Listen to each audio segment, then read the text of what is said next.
The small salary,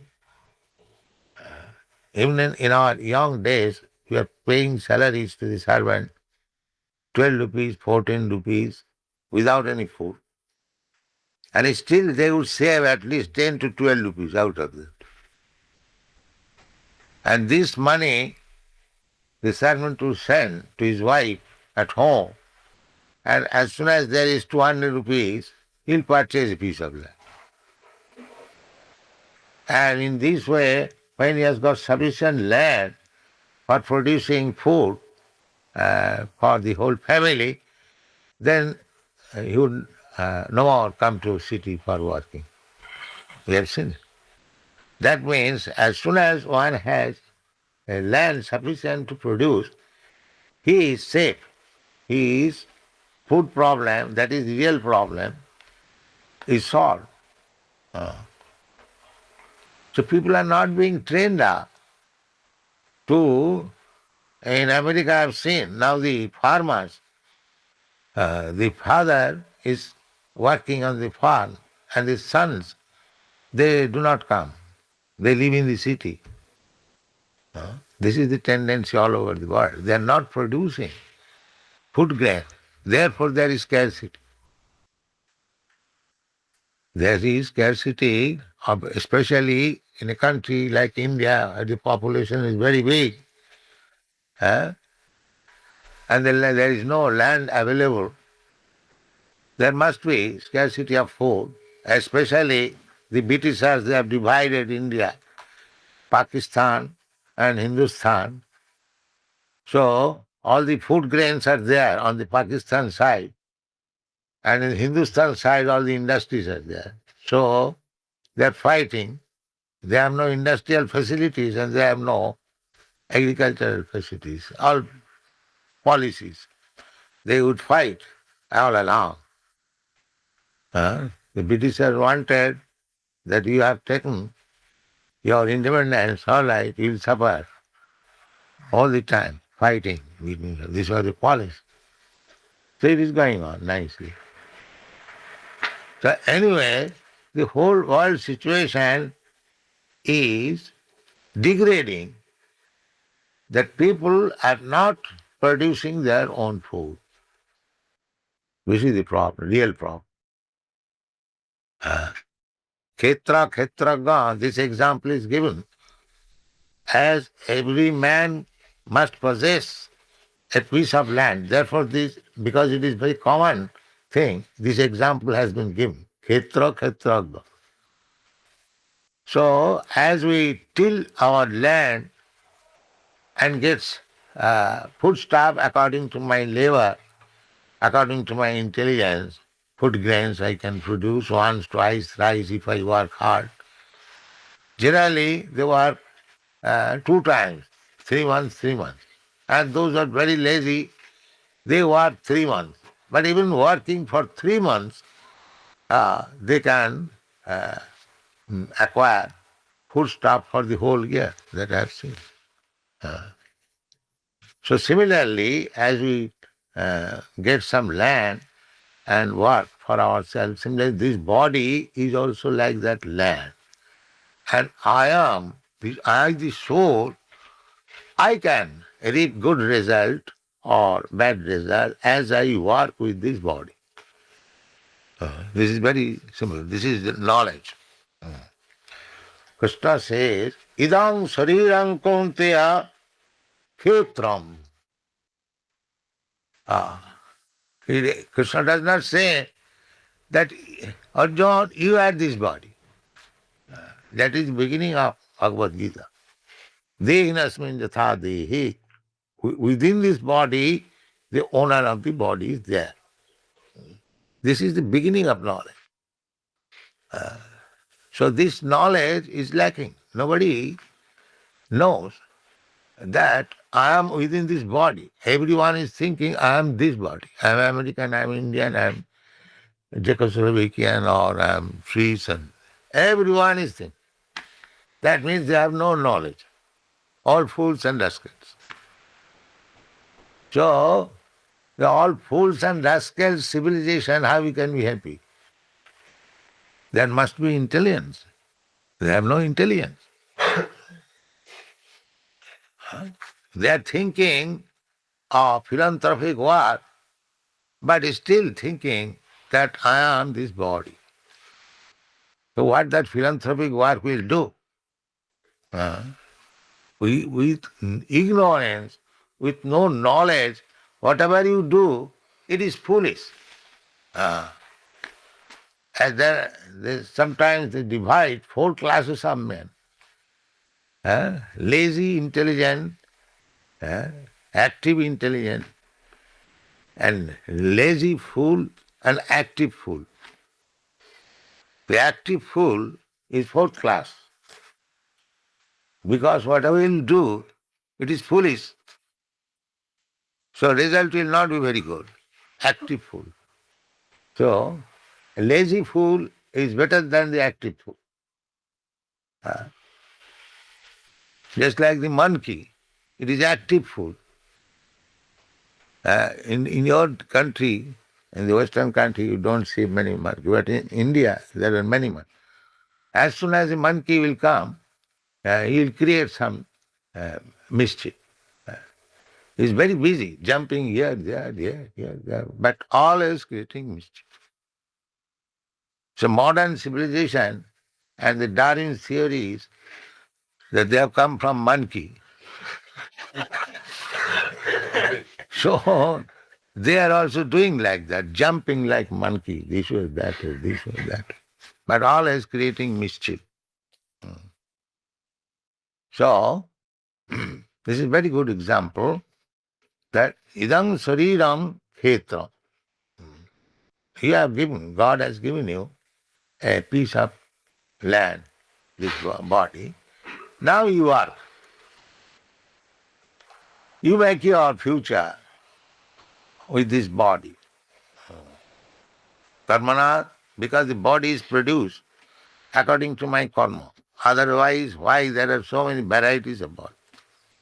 We are all human beings. Everyone we possess 2 hands, 2 legs. Still, the bodies are different. We don't find anybody's body is exactly equal to the other. No, because we have got different mentality. Every one of us, we are individual souls. We have got different mentality, different propensities, different ideas. So in this way, we have got different bodies. This is the science. Science, they are searching out so many things, but why they cannot explain that why there are varieties of body? Why not exactly equal? Human being exactly of the same features, same, just like we do something in mold. All the dolls come out of the same body. It is not like that. For each and every living entity, Krishna has to prepare a different type of body. Therefore, you have got different types of body, according to karma. Hare Krishna భక్తులందరికీ ప్రణామాలు. So ఈ రోజు ఉదయం మన temple live అందుబాటులో లేదు. So కావున ప్రభుపాదుల వారి లెక్చరరే ప్లే చేస్తున్నాం. సో దయచేసి భక్తులందరూ గమనించగలరు. Thank you. Hare Krishna. So this is knowledge, that I have got this body as field, as one gets the land for cultivating his food grains according to his labor, according to his choice. Similarly, we have got this field of activity. Now we can make our future good or bad according to our choice. Idam shariram konteya khetram iti avidiyate. This is called khetra, working land. Just like father gives some capital to the son, you do some business. Now you lose the money or increase it 100 times, that depends on you. Similarly, Krishna has given us. We wanted to enjoy this material world, and Krishna has given us. The first beginning body is Brahma, very exalted body. But on account of our abominable activities, from Brahma we come down to become the one of Stud. This is called karma, kshetra. There are 8,400,000 species of life. And according to our work, we get some body, some type of body. And if we work in the modes of goodness, then we get still better body in higher planetary system, long duration of life, better standard of living condition, more and more, thousand times, whatever comforts and facilities we have got here on this planet, if we work in the modes of goodness, then we get more and more facilities. Similarly, if we work just like animals, then you are degraded more and more in downwards. Tal, atal, talatal, patal, like that. There are planetary system, and similarly there are higher planetary system. You can see every day each and every star means there are different planetary system. So, according to your work, you are promoted or degraded, or you keep here. Urdham gachanti sattvasva, madhye tishtanti rajasa, jaganna gunavrittistha adho gachanti tamasa. It is up to you. In another place, Krishna says, Janti deva vrata devan, pitrin janti pitrivrataha, bhutejja janti bhutani, bhutejja janti bhutani, madjajinopi janti ma. The same thing. If you desire, you can promote yourself to the higher, that is within the material world, higher planetary system for better comfort of life, better long duration of life, that you can go. Janti deva vrata devan. Just like if you come to Europe, at least, of course, we are different men, we are preaching. When other Indians they come here by dressing like European coat pant. So just we have to arrange for going to another country, passport, visa, and dress, and so many things. Similarly, if you want to go to the planets of the demigods, you have to prepare yourself. Janti deva vrata devan. Deva vrata, they can go. Similarly, pitri vrata, they can go. Pitrilok, there are other planets. And bhuteja, if you want to remain here, then you become nationalist and this, that, so many. And if you like, you can go to me also. Madjajinopi jantima. Those who are trying to promote themselves in Krishna consciousness. Krishna says, Madjajino, those who are worshipping me, they come to me. So now it is your choice. This body is given to you. Now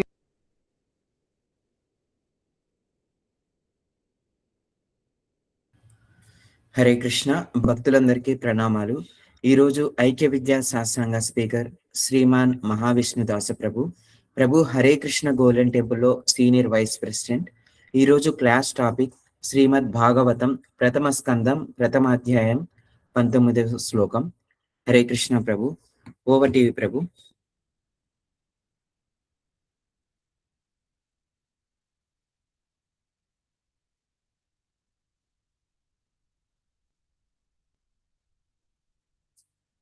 నమో భగవతే వాసుదేవాయ.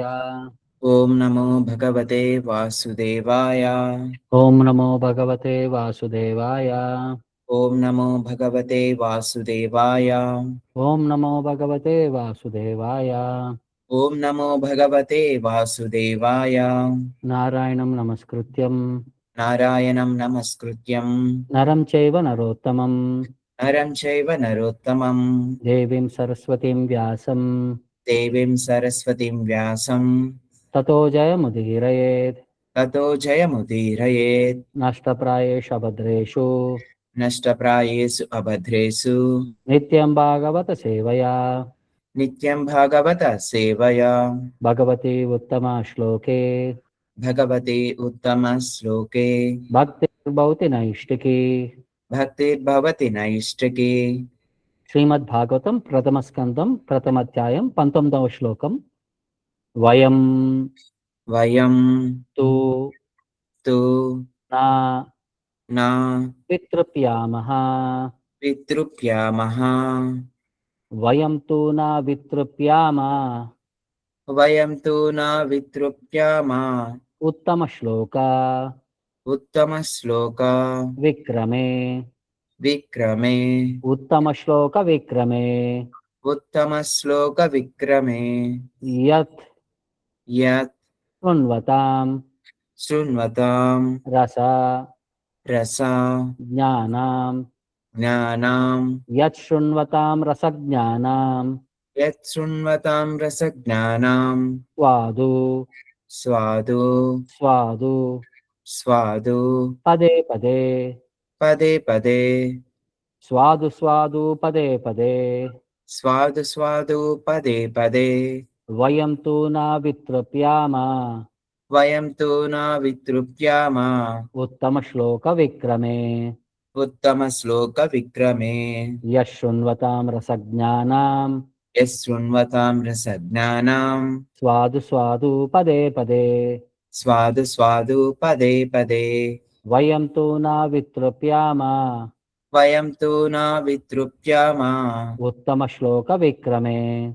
ఉత్తమ శ్లోక విక్రమే. యత్ శృణ్వతాం రసజ్ఞానాం యత్ శృణ్వతాం రసజ్ఞానాం స్వాదు స్వాదు పదే పదే. స్వాదు స్వాదు పదే పదే. ఎవరైనా చెప్పాలంటే చెప్పచ్చు, రిసైడ్ చేయించచ్చు. హరే కృష్ణ ప్రభు. హరే కృష్ణ. హరే వయంతు నా వితృప్యామ. ఉత్తమ శ్లోక వయంతు నా వితృప్యామ.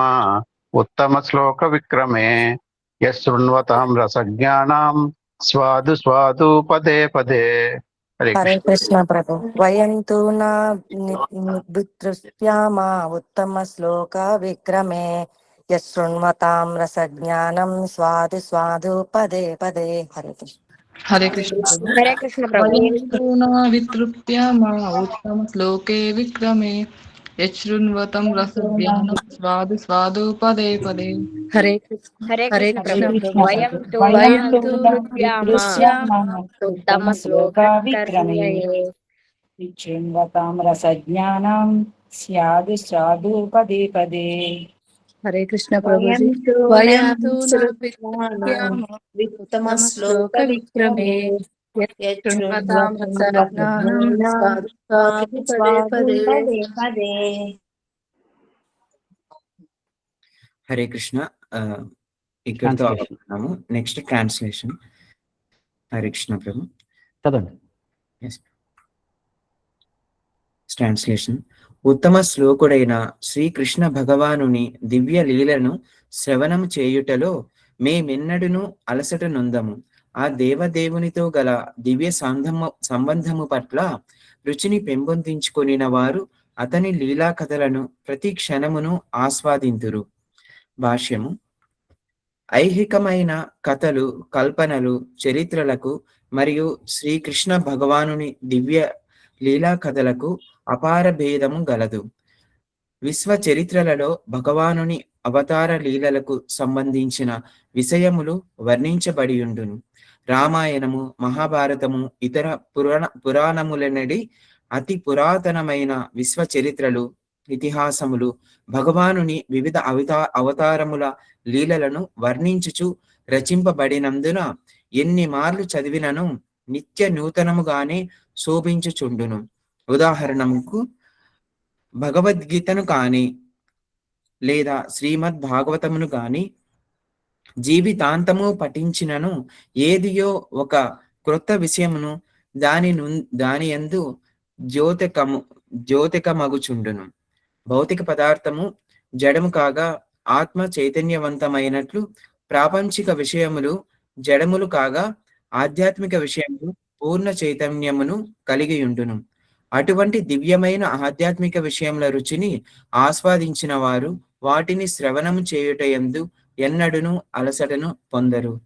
ప్రాపంచిక కర్మల యందు మనుజుడు త్వరితముగా తృప్తి చెందవచ్చును గాని ఆధ్యాత్మిక కార్యములు లేదా భక్తియుత కార్యములను నొనర్చుటలో అతనికెన్నడును తనివి తీరదు. అజ్ఞానమునకు సంబంధించినటువంటి వాజ్మయమును ఉత్తమ శ్లోక అని పదము సూచించుచున్నది. లౌకికమైన వాజ్మయమును తమోగుణ ప్రధానమైనది కాగా ఆధ్యాత్మిక వాజ్మయము అందుకు భిన్నమైనట్టిది. తమస్సునకు ఆవలయుండెడి అటువంటి వాజ్మయమును క్రమముగా పఠించుచు అందరి ఆధ్యాత్మిక విషయములను అనుభూతమనర్చుకొనినచో దాని అందలి వెలుగు మరింతగా ప్రకాశమానము కాగలదు. నామమాత్ర ముక్త పురుషులు ఎన్నడును అహం బ్రహ్మాస్మి అని పదే పదే పలుకట ద్వారా సంతృప్తి నొందజాలరు. తమ కల్పిత బ్రహ్మానుభూతి నశించినంతనే వారు నిజమైన ఆనంద ప్రాప్తికై శ్రీమద్ భాగవతము నాశ్రయించుదురు. అట్టి భాగ్యమును పొందలేని వారు పరహితము, జగత్ సంక్షేమము వంటి కార్యముల వైపునకు ఆకర్షితులగుదురు. అనగా మాయావాద తత్వము ఐహికము కాగా భగవద్గీత మరియు భాగవత్ తత్వములు ఆధ్యాత్మికలై యున్నవి. హరే కృష్ణ ప్రభు. సో ఇక్కడ ఈ ఋషులందరూ కూడా సూత గోస్వామికి ఏం చెప్తున్నారంటే, ఈ కొన్ని వందల వేల సంవత్సరాలు ఈ తపస్సులో నిమగ్నమై మేమంతా కూడా భౌతిక విషయాల యొక్క ఆలోచన విధానం నుంచి మేము అలసిపోయాము. మాకు కృష్ణుడి గురించి, ఆధ్యాత్మిక తత్వం గురించి మాకు వినాలని చెప్పి కోరిక ఉంది. తద్వారా మా అలసటకి ఒక ఉపశమనం అనేది భగవంతుడి యొక్క తత్వం వినటం ద్వారా మేము ఇంకా మా రుచి అనేది పెరుగుతుంది, మా ఉత్సాహం అనేది పెరుగుతుంది. భగవంతుడి యొక్క సబ్జెక్ట్ వినటంలో మాకు అలసట అనేది ఉండదు అని చెప్పి వారి కోరిక. అంటే ఇది 1000 సంవత్సరాల సాక్రిఫైస్ కాబట్టి ఆ ప్రాసెస్ రిచువల్స్ లో వీళ్ళందరూ కూడా అలసట పొందుతుంటారు. మీకు ఐడియా ఉంటుంది, మీరు వంట దగ్గర ఉన్నారనుకోండి, ఎక్కువ సమయం అయ్యేసరికి ఆ వేడికి మనలో ఉండే ఉత్సాహం అంతా కూడా నీరు కారిపోతుంటుంది. మరి వీళ్ళు ఇక్కడ 1000 సంవత్సరాలు యజ్ఞం దగ్గర కూర్చొని ఆ మంటకి, ఆ వేడికి, ఆ ఉత్సాహం అంతా కూడా ఎంత మెయింటైన్ చేసుకోగలరు అని చెప్పి చూసుకుంటే మధ్యలో ఈ బ్రేక్ వచ్చేసరికి ఎక్కడైతే కృష్ణుడి తత్వం గురించి వారు వినగలుగుతారో, భాగవతం శుద్ధ భక్తి తత్వం గురించి వినగలుగుతారో, వారి అలసటను అంతా కూడా వారికి ఉపశమనం జరిగి ఈ ఆధ్యాత్మిక వృత్తికి పెంపొందించుకోవడానికి ఇది ఒక గొప్ప అవకాశం కింద వారు సూత గోస్వామిని కోరుకుంటున్నారనమాట. అందుకనే వారు ఏం చెప్తున్నారంటే, వయం తు నా వితృప్యామహ. తృప్యామహ అంటే తృప్తి. వయం తు నా వితృప్యామహ, మాకు తృప్తి అనేది ఉండదు. ఎందుకనంటే ఉత్తమ శ్లోక విక్రమే. సో విష్ణువుని ఏమంటారు? విష్ణు, కృష్ణ, నారాయణ వీరంతా కూడా ఉత్తమ శ్లోక అంటే ఆధ్యాత్మిక పద్యాలతో, ఆధ్యాత్మిక శ్లోకాలతో భగవంతుడిని గ్లోరిఫై చేస్తారు. ఉత్తమమైన శ్లోకాలతో భగవంతుడిని గ్లోరిఫై చేస్తారు. కాబట్టి విక్రమే, ఆయన చేసిన లీలల గురించి, కర్మల గురించి మాకు వింటంలో మాకు తృప్తి అనేది లేదు, మాకు ఇంకా వినాలని ఉంది. ఎందువల్లంటే రసజ్ఞానం, మాకు భగవంతుడి యొక్క ఈ ఆధ్యాత్మిక లీలల గురించి ఒక రుచి అనేది మాకు పెరిగింది. రసం అంటే ఆ రుచికి మేము ఆస్వాదనకి మేము బందీ అయిపోయాము, దానికి ఆకర్షితులైపోయాము, దాని మోహంలోకి మేము వెళ్ళిపోయాము. యశ్ శృణ్వతాం స్వాదు స్వాదు పదే పదే. అది వినే కొద్దీ ఏమవుతుందంటే మాలో ప్రతి పదాన్ని, అంటే ప్రతి సెకండ్కి, ప్రతి మూమెంట్కి మాకు ఇంకా కావాలి, ఇంకా కావాలి అని చెప్పి కోరిక కలుగుతుంది. ఆ ఉత్సాహాన్ని మేము మీకు ప్రదర్శిస్తున్నాము. మాకు భగవంతుడి గురించి ఇంకా వినటానికి మాకు ఇది ఒక గొప్ప అవకాశం అన్నట్టు వాళ్ళు సూత గోస్వామిని కోరుకుంటున్నారు అనమాట. ఇక్కడ ఏంటయ్యా అంటే 2 సబ్జెక్టుల గురించి మాట్లాడుతున్నారు. ఒకటి భౌతిక వస్తువులకు సంబంధించిన విషయాల గురించి వింటున్నా, 2 ఆధ్యాత్మిక తత్వాన్ని గురించి వింటున్నా. రెండిటి యొక్క వ్యత్యాసం ఏంటయ్యా అంటే, ఇప్పుడు మనం టీవీ ముందు కూర్చుంటాం, భౌతిక సంబంధించిన వార్తలు వస్తుంటాయి. అవి ఏంటంటే ఒక స్టాటిక్, అదే చెప్పిందే మనకి కొద్దిసేపు అయిన తర్వాత ఒకే పాయింట్ ని 2-3 రోజులు సాగదీశారు అనుకోండి, మనకి విసుకొచ్చేస్తుంది. మనం ఇక ఆ ఛానల్ మార్చేస్తాం, లేకపోతే చివరికి ఆ టీవీ కూడా కట్టేస్తారు. కానీ ఆధ్యాత్మిక వార్తలకు ఎలాంటి అంటే అది డైనమిక్ అన్నమాట. అది చాలా స్పాంటేనియస్ గా ఉంటాయి. వాటి యొక్క స్పిరిట్ కూడా చాలా డైనమిక్ గా ఉంటుంది. మ్యాటర్ వచ్చేసరికి ఏమవుతుందంటే ఒక స్టేల్ అంటే ఒక మురిగిపోయిన అంటుందన్నమాట. ఆ టేస్ట్ కొద్దిసేపు తర్వాత మీకు వెగటు వాసన వచ్చేస్తుంది, లేకపోతే ఆలోచనలు వెగటైపోతాయి అన్నమాట. అది భౌతిక వార్తలకి ఆధ్యాత్మిక వార్తలకి వ్యత్యాసం. ఎవరైతే ఈ ఆధ్యాత్మిక వార్తలకి రుచి పెంచుకుంటారో వారు వినే కొద్ది వారిలో ఉత్సాహం పెరుగుతుంది, వారిలో అలసట అనేది ఉండదు అన్నమాట. బట్ భౌతిక వస్తువులకి ఏంటంటే ఒక సినిమా మీరు ఒకసారి చూస్తారు, రెండోసారి, మూడోసారి, నాలుగోసారి ఇక మీకు చిరాకు కలిగి మీకు ఇక ఎక్కువ చూడాలనిపించదు. దాని నుంచి మీకు తొందరగా ఒక మనకి దాని నుంచి తొందరగా విరామం తీసుకోవాలని చెప్తాం, లేకపోతే దాని నుంచి పారిపోవడానికి ప్రయత్నిస్తాం అనమాట. ఎందుకంటే మనం భగవంతుడి యొక్క నామ జపం చేసామనుకోండి, మనం చేసే కొద్దీ ఇంకా చేయాలి అని చెప్పి మనలో ఆ భావన వస్తూ ఉంటుంది. అదే భౌతిక వస్తువుల యొక్క పేర్లు చదివామనుకోండి, 1, 2 సార్లు, 3 సార్లు అయిపోయిన తర్వాత మనలో ఉత్సాహం ఉండదు, దాని పేరు పైన మనకి ఆకర్షణ ఉండదు, దానిపైన రుచి ఉండదు, ఏమీ ఉండదు. సో అలాగా ఈ వేరియేషన్ అనేది భౌతిక నామానికి ఆధ్యాత్మిక నామానికి కూడా మనమే ఎక్స్పీరియన్స్ చేయొచ్చు. భౌతిక శాస్త్రాలన్నీ కూడా తమో గుణంలో వర్తిస్తూ ఉంటాయి. ఎందుకంటే అది మనల్ని అజ్ఞాన అంధకారంలోకి ఇంకెక్కువ ఎలా తీసుకెళ్ళాలి. ఇప్పుడు ఒక నావల్ ఉందనుకోండి, ఆ నావల్స్ అన్ని కూడా ఏంటంటే మన ఆలోచన విధానాన్ని బంధింపజేసి వాటి యొక్క ఆలోచనలను ఇప్పుడు మనల్ని తీసుకెళ్ళేది అంటే అది మనల్ని తమో గుణం వైపు, అజ్ఞానం వైపు తీసుకెళ్తూ ఉంటాయి అన్నమాట. కానీ ఆధ్యాత్మిక శాస్త్రాలన్నీ కూడా అవి శుద్ధ సత్వంలో ఉంటాయి. మనకు ఆ సమయంలో మనం ఈ భౌతిక శరీరం నుంచి మనం కొంచెం అతీతులు అనిపిస్తాం, మనం లిబరేట్ అయిపోయాం అనిపిస్తాం అనమాట, ముక్తులు అయిపోయాం అని చెప్పి ఆ భావన మనకి ఆ టైంలో మనకు కలుగుతుంది. అట్లీస్ట్ విన్నంతసేపు మనకి ఈ శరీరం గురించి, భౌతిక వాంఛల గురించి మనకి ఏమి మనసుకు రావు. అప్పుడు అది మనకు అర్థమవుతుంది అనమాట, మనకు ఆధ్యాత్మికంగా మనం ముందుకు వెళుతున్నాము అని చెప్పి తెలుస్తుంది అనమాట. దానికి సంబంధించి ఈ మాయావాద ఫిలాసఫీ కూడా వారు అనేది అహం బ్రహ్మాస్మి అని చెప్పి వాళ్ళు ఎంత అనుకున్నా సరే వారికి ఆ సాటిస్ఫాక్షన్ అనేది లేక చివరికి వారు ఏం చేస్తారంటే ఈ భౌతిక సంఘ సేవలకి పేరు ప్రఖ్యాతులు వాటి వెనకాల పడతారు. కానీ ఆధ్యాత్మికంగా ఎవరైతే రుచి పెంపొందించుకుంటారో భగవద్గీత, భాగవతం వాటన్నిటికీ వారు ఈ భౌతిక వాంఛల వైపు వారి యొక్క దృష్టి కూడా మదల్చరు. వారు ఎప్పుడు ఆలోచన విధానం అంతా కూడా భగవంతుడికి, భక్తులకి ఎలా తెలుసుకోవాలి ఇప్పుడు మనకి 100 సార్లు చదివినా సరే 101సారి కొత్త అర్థం అనేది తెలుస్తుంది, కొత్త విధానం అనేది తెలుస్తుంది, కొత్త తత్వం అనేది తెలుస్తుంది. అదే పాయింట్, అదే వర్డ్స్, అదే టెక్నాలజీ. మనం చదివే కొద్దీ ఏమవుతుందంటే మనలో మన రియలైజేషన్ పెరుగుతుంది, మన యొక్క ఆధ్యాత్మిక రుచి అనేది మనకి ఇంకా పెరుగుతూనే ఉంటుంది. వాటిలో మనం అలసట కానీ, లేజినెస్ కానీ, సోంబేరితనం కానీ మనకి రాదు. మనం ఉన్న కొద్దీ ఇంకా యాక్టివ్ అవుతూ ఉంటాం అనమాట. సో అందుకనే ఇక్కడ భగవంతుడిని ఉత్తమ శ్లోక అని అంటారంటే భగవంతుడికి సంబంధించిన శాస్త్రాలు కూడా అది ఈ భౌతిక ప్రపంచానికి సంబంధించినవి కావు, అవి ఆధ్యాత్మిక ప్రపంచానికి సంబంధించినవి అని కూడా చెప్తున్నారు అనమాట. ఎందుకంటే ఈ ఋషులందరూ కూడా వీరందరూ ఈ యోగా సిస్టమ్స్ ద్వారా ఈ యోగ పద్ధతుల గురించి ఎన్నో రకాలుగా విని వేసాడిపోయారనమాట. సో వారు అంటున్నారు కానీ భగవంతుడి యొక్క రుచి మాకు ఎంత ఉందంటే మాకు వినే కొద్దీ ఇంకా వినాలి అని చెప్పి ఆ కోరిక వస్తుంది అని చెప్పి వారి యొక్క కృతజ్ఞతా భావాన్ని చెప్తూ మాకు ఇంకా వినాలి అని చెప్పి వారి యొక్క రిక్వెస్ట్ ని సూత గోస్వామి ముందు పెడతారనమాట. సో దీనికి ప్రభుపాద వారు కొన్ని చోట్ల చెప్తూ భౌతికానికి ఆధ్యాత్మికానికి వ్యత్యాసం అంటే ఏంటయ్యా అంటే భౌతికంలో మనకి ఒక ఎండ్ అనేది ఉంటుంది, ఆధ్యాత్మికంలో మనకి అంతం అనేది ఉండదు, వెళుతానే ఉంటది. లైక్ భగవద్గీత 5000 సంవత్సరాల క్రితం చెప్పినా సరే ఇంకా ప్రపంచంలో జనాలు దాన్ని చదువుతానే ఉన్నారు, ఎక్కడా కూడా దాన్ని ఆపేయట్లేదు. ఇప్పుడు మనకి ఏదైనా నావల్ తీసుకోండి, ఏదైనా ఉంటే కనుక బెస్ట్ సెల్లర్ నావల్ ఏంటయ్యా అంటే 1 సంవత్సరం 2 సంవత్సరాల తర్వాత జనాలు మర్చిపోతారు. కానీ భగవద్గీత 5000 సంవత్సరాలు అయిన తర్వాత కూడా ఇంకా జనాలు దాన్ని చదువుతానే ఉన్నారు. ఇంకా కొత్త వాళ్ళు కూడా దాన్ని ఇంకా మళ్ళీ పాత వాళ్ళు చదవటం వేరు, కొత్త వాళ్ళు కూడా మళ్ళీ దాన్ని చదివి ప్రపంచం మొత్తం కూడా దాన్ని చదివి దాన్ని అర్థం చేసుకొని మారే ప్రయత్నం చాలా మంది చేస్తున్నారు. అయితే ఎవరు కూడా మేము ఆల్రెడీ చదివేసాము, మాకు ఆల్రెడీ తెలుసు, దీంట్లో డిస్కషన్ ఏంటి, ఇందులో కొత్తగా ఏముంది అని చెప్పి అనటం లేదు. అలాగే భాగవతం తీసుకోండి, ఇవన్నీ ఆధ్యాత్మిక గ్రంథాలు అన్నమాట. ఎవరైతే చదువుతారో వారు ఈ ఆధ్యాత్మిక గ్రంథాలతో వారు శుద్ధులవుతారు.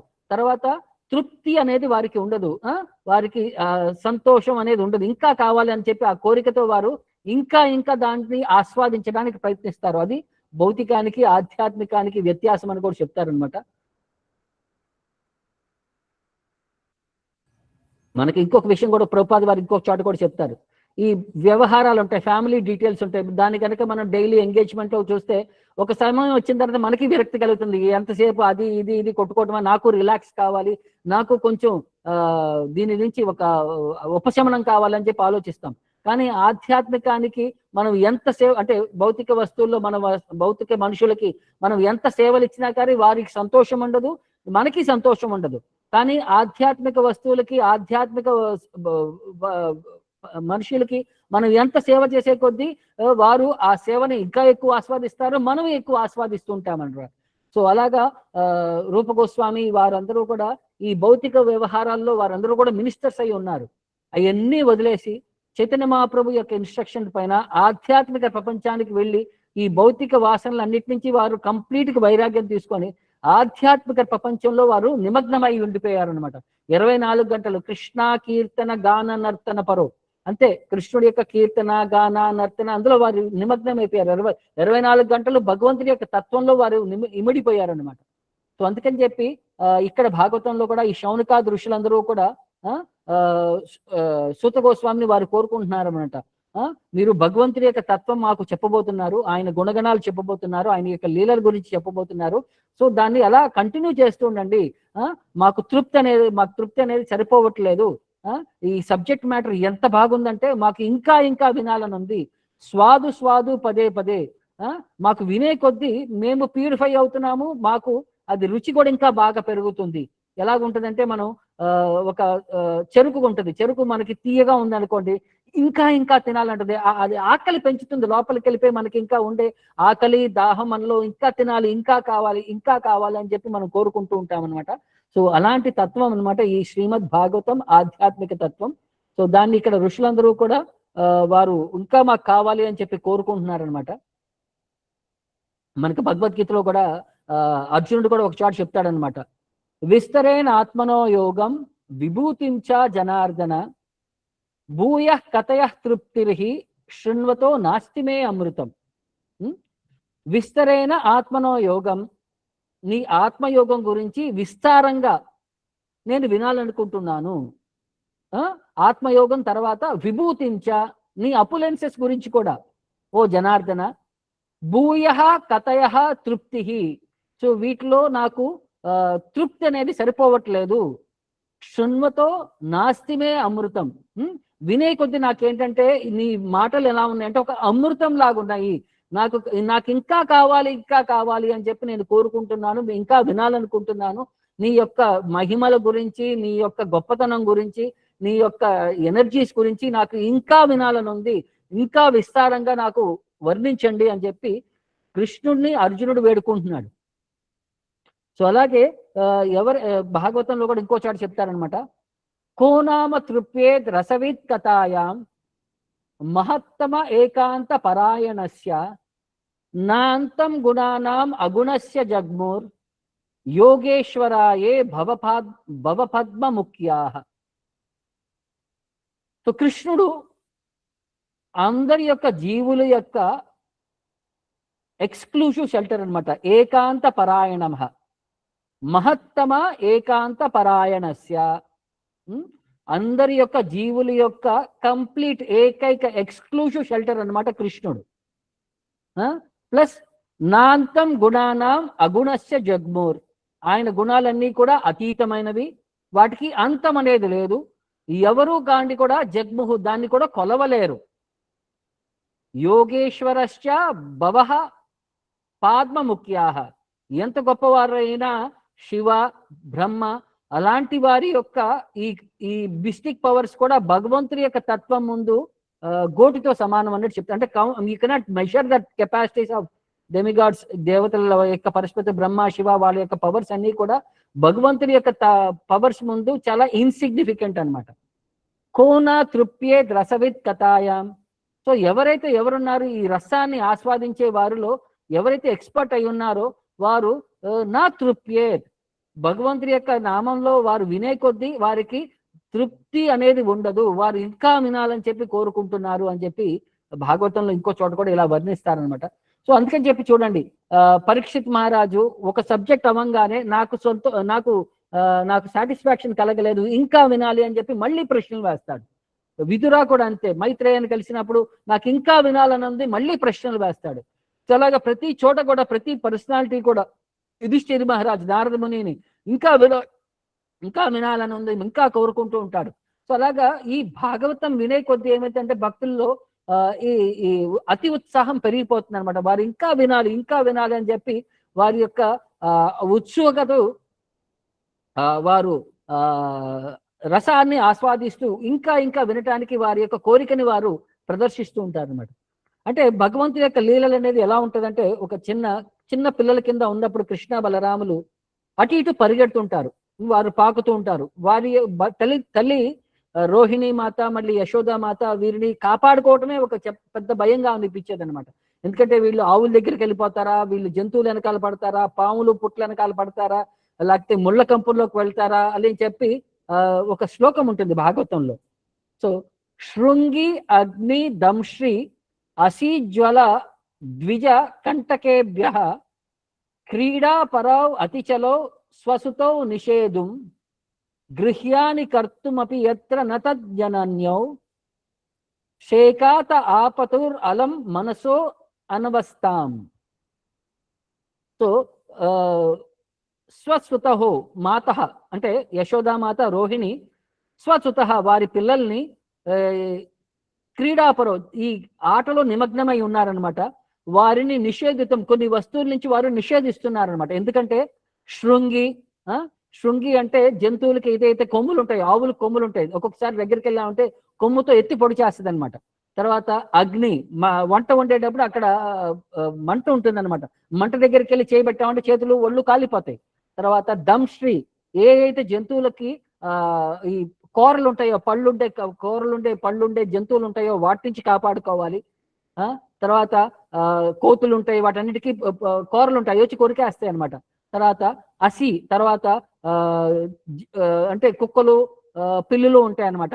జల, నీటి నుంచి కాపాడుకోవాలి. తర్వాత కంటకేభ్య, మనకి ముళ్ళుల నుంచి కాపాడుకోవాలి.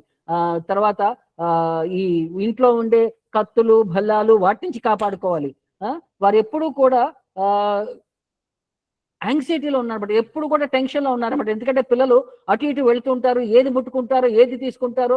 ఇప్పుడు మన ఇంట్లో ఉన్నామనుకోండి, ఏ ప్లగ్ లో ఏలు పెడతాడో తెలియదు, ఏ వస్తువు తీసుకొని తాగేస్తాడో తెలియదు, ఏ వస్తువులో ఏలు పెట్టి అవన్నీ ఆడతాడో తెలియదు. ఉప్పులు కారాలు ఏదైనా తీసుకొని కంట్లో చల్లుకున్నారంటే అంత అయిపోయింది, ఏడుస్తూనే ఉంటారు, బాధపడుతూ ఉంటారు. ఆ బాధ మనకి ఇంకా డబల్ బాధ అవుతుంది అని చెప్పి వారు ఎప్పుడు కూడా వారి ఇంటి పనుల్లో, గృహ పనుల్లో వారు ఎంగేజ్ అయి ఉన్నా సరే వారు ఎప్పుడు కూడా బాధ అంటే డిస్టర్బ్ గానే ఉంటారన్నమాట. ఎందుకంటే ఈ పిల్లలు ఎక్కడ ఏం చేస్తున్నారు, ఎందులో ఏలు పెడుతున్నారని చెప్పి ఆ భయంతో బాధతో వీరందరూ కూడా ఎప్పుడు రోజు మొత్తం కూడా డిస్టర్బ్డ్ స్థితిలో ఉంటారనమాట. సో బట్ ఈ సమయం అంతా కూడా వారు కృష్ణుడి గురించి బలరాముడి గురించి ఆలోచిస్తున్నారు కాబట్టి వారి ప్రేమ అనేది, వారి ఆప్యాయత అనేది ఆధ్యాత్మిక ప్రపంచంలో ఉందన్నమాట. ఈ భౌతిక ప్రపంచం యొక్క ఆలోచన విధానంలో వారు ఉన్నా సరే ఆ ఆలోచన అంతా కూడా భగవంతుడి యొక్క తత్వం పైన ఆలోచిస్తున్నారు కాబట్టి వారు ఆధ్యాత్మిక ఆలోచన, ఆధ్యాత్మిక సంతోషాన్ని వారు ఎంజాయ్ చేస్తున్నారు అనమాట ఆ టైంలో. సో దానికి మనకి ఆచార్యులు ఎలా చెప్తారంటే, మనసా అనువస్తం, వారి మనసులో ఉండే ప్రశాంతత అనేది వారు కోల్పోయారంట. ఎందుకంటే వారి పిల్లల్ని ఈ డేంజరస్ వస్తువుల నుంచి, జంతువుల నుంచి వారు కాపాడుకోవాలి. ఇందులో 7 వస్తువుల్ని కృష్ణుడు శ్లోకంలో మెన్షన్ చేశారనమాట. ఏంటయ్యా ఆ వస్తువులు అంటే, శృంగి, ఏవైతే జంతువులు ఉంటాయో వాటికి కొమ్ములు ఉంటాయో అంటే ఫ్యూచర్ లో కృష్ణుడు వీటిని పట్టుకొని అరిష్టాసుర అని చెప్పి ఒక కొమ్ములుండే ఒక రాక్షసుని సంహరిస్తాడు, దాంతో ఆటలాడతాడని చెప్పి ఒక అర్థం అనమాట. 2 అగ్ని, ఆయన అగ్నితో మాట్లాడుతున్నాడు కాబట్టి రేపొద్దున అగ్ని అనే ఒక రాక్షసుని ఆయన సంహరించి దాన్ని తాగేస్తాడనమాట. 2 సార్లు అగ్నిని ఆయన మొత్తం పీల్చేస్తాడు. దంష్ట్రీ ఏ అయితే జంతువులతో వాటికి కూరలు ఉంటాయో తర్వాత ఆయన కాళియా దానికి పాముకి కూరలు ఉంటాయి, దాని తర్వాత ఆడుతాడు అని చెప్పి సిగ్నిఫికెన్స్ చూపిస్తాడు అనమాట. అసి అంటే స్వార్డ్స్, అంటే కత్తులు భల్లాలు. తర్వాత ఆయన రాజు అయిన తర్వాత యుద్ధానికి వెళ్ళినప్పుడు వారందరితో కూడా ఈ కత్తులు భల్లాలు వాటి యొక్క ఆయుధాలతో వాడి వారందరినీ చిత్రహింసలు పడతాడు అని చెప్పి చెప్తున్నాడు అనమాట. జల ఆయన నీటిలో కాళియాని మర్దనం చేయడానికి వెళ్ళి నీటిలో ఆటలాడి తర్వాత అక్కడ ఉండే జంతువుల్ని వాటన్నిటిని మునిగిపోతున్నట్టు వ్యవహరించి అక్కడ ఉండే జంతువుల్ని వాటిని ఇబ్బంది పడతాడని చెప్పి ముందుగానే ఇండికేషన్ ఇస్తున్నాడు అనమాట. ద్విజ అంటే పక్షులు. ఈ పక్షుల్లో తర్వాత బకాసుర లాంటి పక్షి వస్తుంది, అరిష్టాసుర లాంటి రాక్షసుడు ఒక స్నేక్ లాగా పైథాన్ లాగా వస్తాడు. సో వీటన్నిటిని ఆయన వాటితో ఇప్పుడే ఆడుతున్నాడంటే ఫ్యూచర్ లో వాటన్నిటిని ఎంత పెద్ద రాక్షసులు ఆ రూపంలో తీసుకున్నా సరే వాటిని ఆయన ఈజీగా హ్యాండిల్ చేయగలడు అని చెప్పి మనకి ఫస్ట్ ఇండికేషన్ ఇస్తున్నాడు. కంటక ఈ ముళ్ళు లాంటివి ఉన్నాయి అనమాట. సో భగవంతుడి యొక్క అవతారం వచ్చేసరికి ఈ భూమి పైన ఉంటే ముళ్ళు లాంటి మనుషులందరినీ వేరి పారేస్తాడు, ఆయన ధర్మాన్ని ప్రతిష్టాపిస్తాడు. సో కాబట్టి ఈ వస్తువులన్నింటినీ కూడా ఆయన చిన్నప్పుడే ఆయన ఆట ఆడుతూ ఫ్యూచర్ లో నేను చేయబోయే లీలలన్నింటినీ కూడా ఈ పర్స్పెక్టివ్స్ లో ఈ 7 కేటగిరీస్ లో ఉంటాయి అని చెప్పి ఆయన మనకి ఇండికేషన్ ఇస్తున్నాడు అనమాట. సో మనకి అడగచ్చు మరి ఇవన్నీ చూపిస్తున్నాడు ఏంటి ఇండికేషన్ అయ్యి అంటే వీటన్నిటి యొక్క శృంగి అంటే ఒక అరిష్టాసురాన్ని సంహరిస్తాడు, తర్వాత దంష్ట్ర అంటే అగాసురాన్ని సంహరిస్తాడు, అసి అంటే కంసుడితో యుద్ధం చేసి అతన్ని సంహరిస్తాడు, జల అంటే యమునా నదిలో కాళియాని మర్దనం చేసి దాన్ని కంట్రోల్లోకి తీసుకొస్తాడు, ద్విజ అంటే బకాసురాన్ని దాన్ని సంహరిస్తాడు, కంటక అంటే ఈ భౌతిక ప్రపంచంలో ఉండే రాజులందరినీ కూడా ఆయన వేరి పారేసి ఈ భూమి యొక్క భారాన్ని తగ్గిస్తాడు. ఈ విధంగా కృష్ణుడు ఏం చేస్తున్నాడంటే తను చేసే లీలలు అన్నిటి నుంచి కూడా మనకి ముందే ప్రదర్శిస్తున్నాడు అనమాట. నేను ఏం చేయబోతున్నాను, మీరు ఏం అర్థం చేసుకోబోతున్నారు నా నుంచి అని చెప్పి చెప్తున్నాడు అనమాట. సో ఈ విధంగా మనకి ఆధ్యాత్మిక తత్వాన్ని మనం ముందుగానే మనకి పరిచయం చేస్తున్నాడు అనమాట భగవంతుడు ఆయన యొక్క లీలల ద్వారా. సో నెక్స్ట్ వర్స్ చూడండి.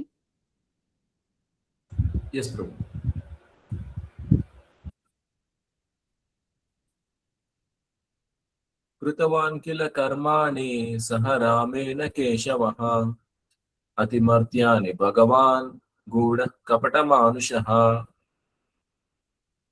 ట్రాన్స్లేషన్: దేవదేవుడైన శ్రీకృష్ణుడు బలరాముని గూడి మానవుని వలె నటించుచు గూఢముగా పెక్కు మానవాతీత కర్మలను వనరించి ఉన్నాడు. భాష్యం: మానవ లక్షణములను జంతు లక్షణములను భగవానుని యందు ఆరోపించుట వంటి సిద్ధాంతములు దేవదేవుడైన శ్రీకృష్ణుడికి సంబంధించినవి కావు.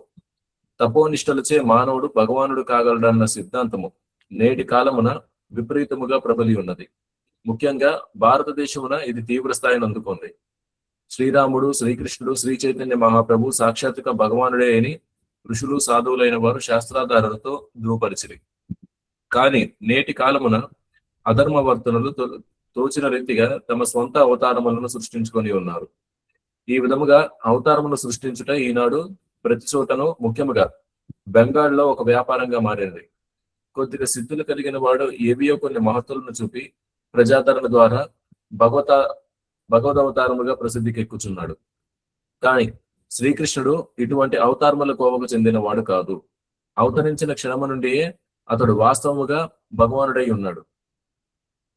తొలుత తన తల్లి ఎదుట చతుర్భుజ విష్ణువు రూపమున దర్శనమిచ్చి పిదప ఆమె కోరికపై సామాన్య పాలనగా మారిన. అటు పిమ్మట శీఘ్రమే నందగోకర్మను చేరి నందమహారాజు యశోదామాతలకు పుత్రునిగా మారిన. అదే విధముగా శ్రీకృష్ణుని అంశ అయిన శ్రీ బలరాముడు వసుదేవుని మరొక భార్య ద్వారా మానవ రూపమును అవతరించెను. తమ జన్మ కర్మలు దివ్యమనరియు వాటి దివ్యతత్వమును అవగతము చేసుకోగలిగిన భాగ్యవంతుడు శీఘ్రమే ముక్తుడై తమ ధామమునకు చేర అర్హుడనియు శ్రీకృష్ణ భగవానుడు గీత యందు తెలిపి ఉన్నాడు. అనగా శ్రీకృష్ణ భగవానుడు జన్మ కర్మల దివ్య స్వభావం నెరుగుట ముక్తి నొందుటకు సరిపోవునదై ఉన్నది. ఈ శ్రీమద్ భాగవతమునందు శ్రీకృష్ణ భగవానుని దివ్యతత్వము మొదటి 9 స్కందములందు వివరింపబడి దశమ స్కందమునందు ఆ దేవదేవుని ప్రత్యక్ష లీలలు వర్ణింపబడినవి. శ్రీమద్ భాగవత అధ్యాయము క్రమముగా జరిగిన కొలది ఈ విషయములన్నీ అనుభూతములు కాగలవు. ఇచ్చట తెలియజేయదేమనగా శ్రీకృష్ణ భగవానుడు తల్లి ఒడిలో ఉన్నప్పుడే తన దివ్యత్వమును ప్రదర్శించి ఉన్నాడు. అతని కర్మలన్నీ మానవాతీతములై ఉన్నవి. సప్తవర్ష ప్రాయము నాడే అతడు గోవర్ధన పర్వతమునెత్తెను. ఈ కార్యములన్నీయును నిక్కముగా అతను భగవానుడే అని నిరూపించుచున్నవి. కానీ యోగమాయ కారణమున ఆ దేవదేవుని తల్లిదండ్రులు బంధువులు అతనిని సామాన్య బాలునిగా భావించిరి. అతడు ఏదేని వీరోచిత కార్యమును నిర్ణయించినప్పుడు అతని తల్లిదండ్రులు దాన్ని వేరే విధముగా భావించి వాటిని ఏమాత్రం పరిగణింపక అతని ఎడల పూర్ణమైన పుత్ర ప్రేమతో సంతృప్తి చెంది ఉండిరి. కనుకనే నైమిషారణ్యమనందలి ఋషులు శ్రీకృష్ణ భగవానుని కపట మానుష రూపునిగా వర్ణించిరి. కానీ వాస్తవమునకు అతడు సాక్షాత్తు భగవానుడే అయి ఉన్నాడు. హరే కృష్ణ ప్రభు. Over to you. కృతవాన్ కిల కర్మాణి సహరామేణ కేశవ అతిమర్త్యాని భగవాన్ గూఢా కపట మానుషః. కృతవాన్ కిల కర్మాణి, భగవంతుడు వచ్చాడు. కృతవాన్ అంటే కృతం అంటే డూ, చాలా కర్మలు చేశాడు అనమాట. ఎలాంటి కర్మాణి? కృతవాన్ కిల కర్మాణి. ఎవరితో పాటు చేశాడు? సహరామేణ కేశవ, బలరాముడితో పాటు కృష్ణుడు చాలా చాలా లీలలో చాలా చాలా కర్మలు చేశాడు. ఎలాంటి కర్మలయ్యా అంటే అతిమర్త్యాని భగవాన్. అవి అతిమర్త్యాని, మర్త్య అంటే మానుష్యం, అతి మానుష్యమైన పనులు అన్నమాట. సాధారణమైన మనుషులు చేసే పనులు కాదు, అవి సూపర్ హ్యూమన్స్ చేసే పనులు అనమాట. అవి ఎందుకంటే ఆయన భగవంతుడు. గూఢః కపట మానుషః, ఆయన భగవంతుడైనా సరే ఒక మానుష రూపంలో, కపట మానుష రూపంలో ఆయన గూఢః, ఆయన కవర్ చేసుకొని ఒక సాధారణ మనిషిలాగా వ్యవహరించినా సరే అతిమర్త్య అని సూపర్ హ్యూమన్ యాక్టివిటీస్ అనేవి ఆయన ప్రదర్శించాడు అని చెప్పి ఇక్కడ చెప్తున్నారు అన్నమాట. సో ఇక్కడ ప్రభుపాద వారు కూడా మనకి భాగవతం నుంచి వర్ణిస్తూ కృష్ణుడి యొక్క తత్వం గురించి చెప్తూ సాధారణ మనిషికి భగవంతుడికి వ్యత్యాసం ఏంటి అని చెప్పి కూడా ఒక ఎక్స్ప్లెనేషన్ ఇచ్చారనమాట. ఏంటంటే ఈ రోజుల్లో ఏమైందంటే చాలా మంది ప్రతి ఒక్కరిని కూడా దేవుడు కింద కనెక్ట్ చేసేస్తారు. వాడు కనుక చిన్న మ్యాజిక్ చేయగలిగితే వాళ్ళు పెద్ద దేవుళ్ళు అయిపోతారు. వాళ్ళు కొంచెం తపస్సు చేసి వాళ్ళు కనుక కొంచెం శ్రద్ధ, కొంచెం ఈ యోగ పవర్ కనుక ఏదైనా సంపాదించగలిగితే, చిన్న మ్యాజిక్ చేయగలిగితే జనాలందరూ కూడా గుడ్డిగా వాళ్ళని నమ్మేసి వాళ్ళు దేవుళ్ళు, ఒక భగవంతుడి యొక్క అవతారాలు అని చెప్పి ఇవన్నీ ఆర్టిఫిషియల్ గా వాళ్ళందరికీ క్రెడిట్ ఇచ్చేసి వారి యొక్క ఆలోచన విధానంలో ఈ దొంగ బాబాల దగ్గరికి, దొంగ సాధువుల దగ్గరికి, దొంగ దేవుళ్ళ దగ్గరికి వెళ్ళిపోయి వాళ్ళ జీవితాలన్నింటినీ కూడా నాశనం చేసుకుంటున్నారు అని చెప్పి ప్రభుపాద వారు చెప్తున్నారు అనమాట.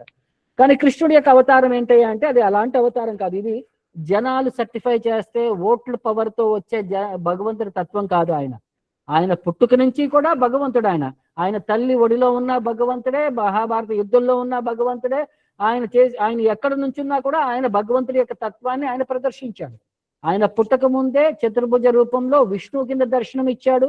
ఆటోమేటికల్ గా చిన్న బాలుడి కింద, చతుర్భుజ బాలుడి కింద మారాడు, మళ్ళీ ద్విభుజ బాలుడి కింద మారాడు.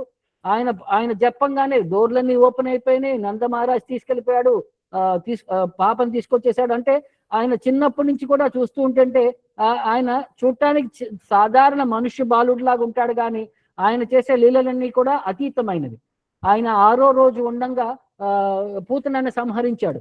సో అంటే మనకి అర్థమవుతుంది అనమాట, మనకి ఆయన యొక్క గొప్పతనం అనేది మనకి అర్థమవుతుంది. ఆయన ఎలాగా చూడటానికి ఒక సాధారణ బాలుడిలాగా ఉన్నా సరే ఆయనలో ఉండే అతీతమైన శక్తి వల్ల పూతన కొన్ని కిలోమీటర్లు ఉండే సైజ్ పర్సనాలిటీ ఆమె పాలు ఇస్తూ జస్ట్ పాలు తాగుతూ ఆమెను సంహరించేస్తాడు. 7 సంవత్సరాల వయసులో ఆమె గోవర్ధన పర్వతం చిటికిన వేలు పైన, అది లెఫ్ట్ హ్యాండ్ చిటికిన వేలు పైన 7 రోజులు ఎత్తి పట్టుకొని ఇది నాకు ఒక ఇన్సిగ్నిఫికెంట్ అన్నట్టు వాళ్ళందరికీ కూడా డిస్ప్లే చేస్తాడు. అంటే కృష్ణుడి యొక్క ఈ అతీతమైన శక్తులన్నింటినీ ప్రదర్శించినా సరే చివరికి నంద యశోద ఏమనుకుంటారంటే ఈ అబ్బాయి మా ముద్దు అబ్బాయి అంతే, అతనికి ఏం మ్యాజిక్లు ఉన్నా సరే ఎవరో మ్యాజిక్ చేస్తున్నారు, మా అబ్బాయి కాదు, మా అబ్బాయి మాకు చాలా ముద్దు అంత భావంలోనే వారు ఆ ఆధ్యాత్మిక ప్రేమలోనే ఉన్నారు. కానీ వారు ఎప్పుడు కూడా కృష్ణుడి యొక్క ఈ అతిమర్త్యాన్ని లీలలను వారు ఎంత విన్నా సరే కృష్ణుడు ఒక సాధారణ బాలుడి కిందనే వారు ట్రీట్ చేసేవారు అనమాట. సో కృష్ణుడి యొక్క ఈ ఆధ్యాత్మిక జ్ఞానాన్ని మనం వినే కొద్ది ఏమవుతుందయ్యా అంటే మనకి ఈ కృపాపాత్రులు అవుతాం అనమాట. ఏంటి? ముక్తికి అర్హులు అవుతాము. మనలో ఈ గొప్ప ఈ లక్షణం ఏంటయ్యా అంటే భగవంతుడి గురించి వర్ణనంతా కూడా ఈ భాగవతం చెప్తుంది అనమాట. మొదటి 9 స్కందాలు ఏంటంటే భగవంతుడి యొక్క ఆధ్యాత్మిక తత్వం గురించి ఎక్స్ప్లెయిన్ చేసి దశమ స్కందం స్పెసిఫిక్ గా భగవంతుడి యొక్క లీలల గురించి చెప్తుందన్నమాట. ఈ విధంగా మనలో ఆయన యొక్క ఆ రుచిని అనేది, ఆ తత్వం అనేది మనల్ని గ్రాడ్యువల్ గా మనల్ని దగ్గరికి తీసుకొస్తుంది అనమాట ఈ శ్రీమద్ భాగవతం. అలాగే ఈ నైమిషారణ్యం ఋషులు కూడా వారందరూ ఏమనుకుంటున్నారంటే, చూడటానికి కృష్ణ బలరాములు సాధారణమైన మనుషుల్లాగా వ్యవహరించినా సరే వారు ఆధ్యాత్మిక ఆది పురుషులు అన్నట్టు ఇక్కడ గ్లోరిఫై చేస్తున్నారు అనమాట. సో అందుకని చెప్పి ఇక్కడ ఋషులందరూ కూడా నైమిషారణ్యం ఋషులందరూ కూడా సూత గోస్వామిని వారు ఇంకా వారి యొక్క ఈ అతిమర్త్యాన్ని లీలలు వినాలనుకుంటున్నాము. సూపర్ హ్యూమన్ యాక్టివిటీస్, ఆయన గోవర్ధన్ లీల ఎలా ఎత్తాడు, సాధారణ మనుషులాగా వ్యవహరించినా సరే ఆయన ఈ బియాండ్ కెపాసిటీ, మనుషుల యొక్క బియాండ్ కెపాసిటీ పనులన్నీ కూడా ఆయన చేస్తూ వచ్చారు. సో చాలా మంది జనాలు అడగొచ్చు అనమాట, కృష్ణుడు మనిషి రూపంలో ఉంటే మరి మనిషి అతీతమైన పనులన్నీ ఎలా చేయగలిగాడంటే, అందుకనే కపట మానుష, ఆయన మనుష్య వేషంలో ఉన్న ఆ భగవంతుడు కాబట్టి ఆ కపట రూపంలో వచ్చాడు కాబట్టి మనిషి రూపంలో ఆయన ఆధ్యాత్మిక లీలలు చేయడానికి ఆయన అతీతుడు అని చెప్పి ఇక్కడ ఇండైరెక్ట్ గా మనకి చెప్తున్నారు అనమాట. సో ఆ టెక్నికల్ డీటెయిల్స్ మనం అర్థం చేసుకోవడానికే మనకి ఇక్కడ వారి యొక్క కోరిక అనమాట. సో దీనికి ఉదాహరణ మనకి ఎలా చెప్తారంటే,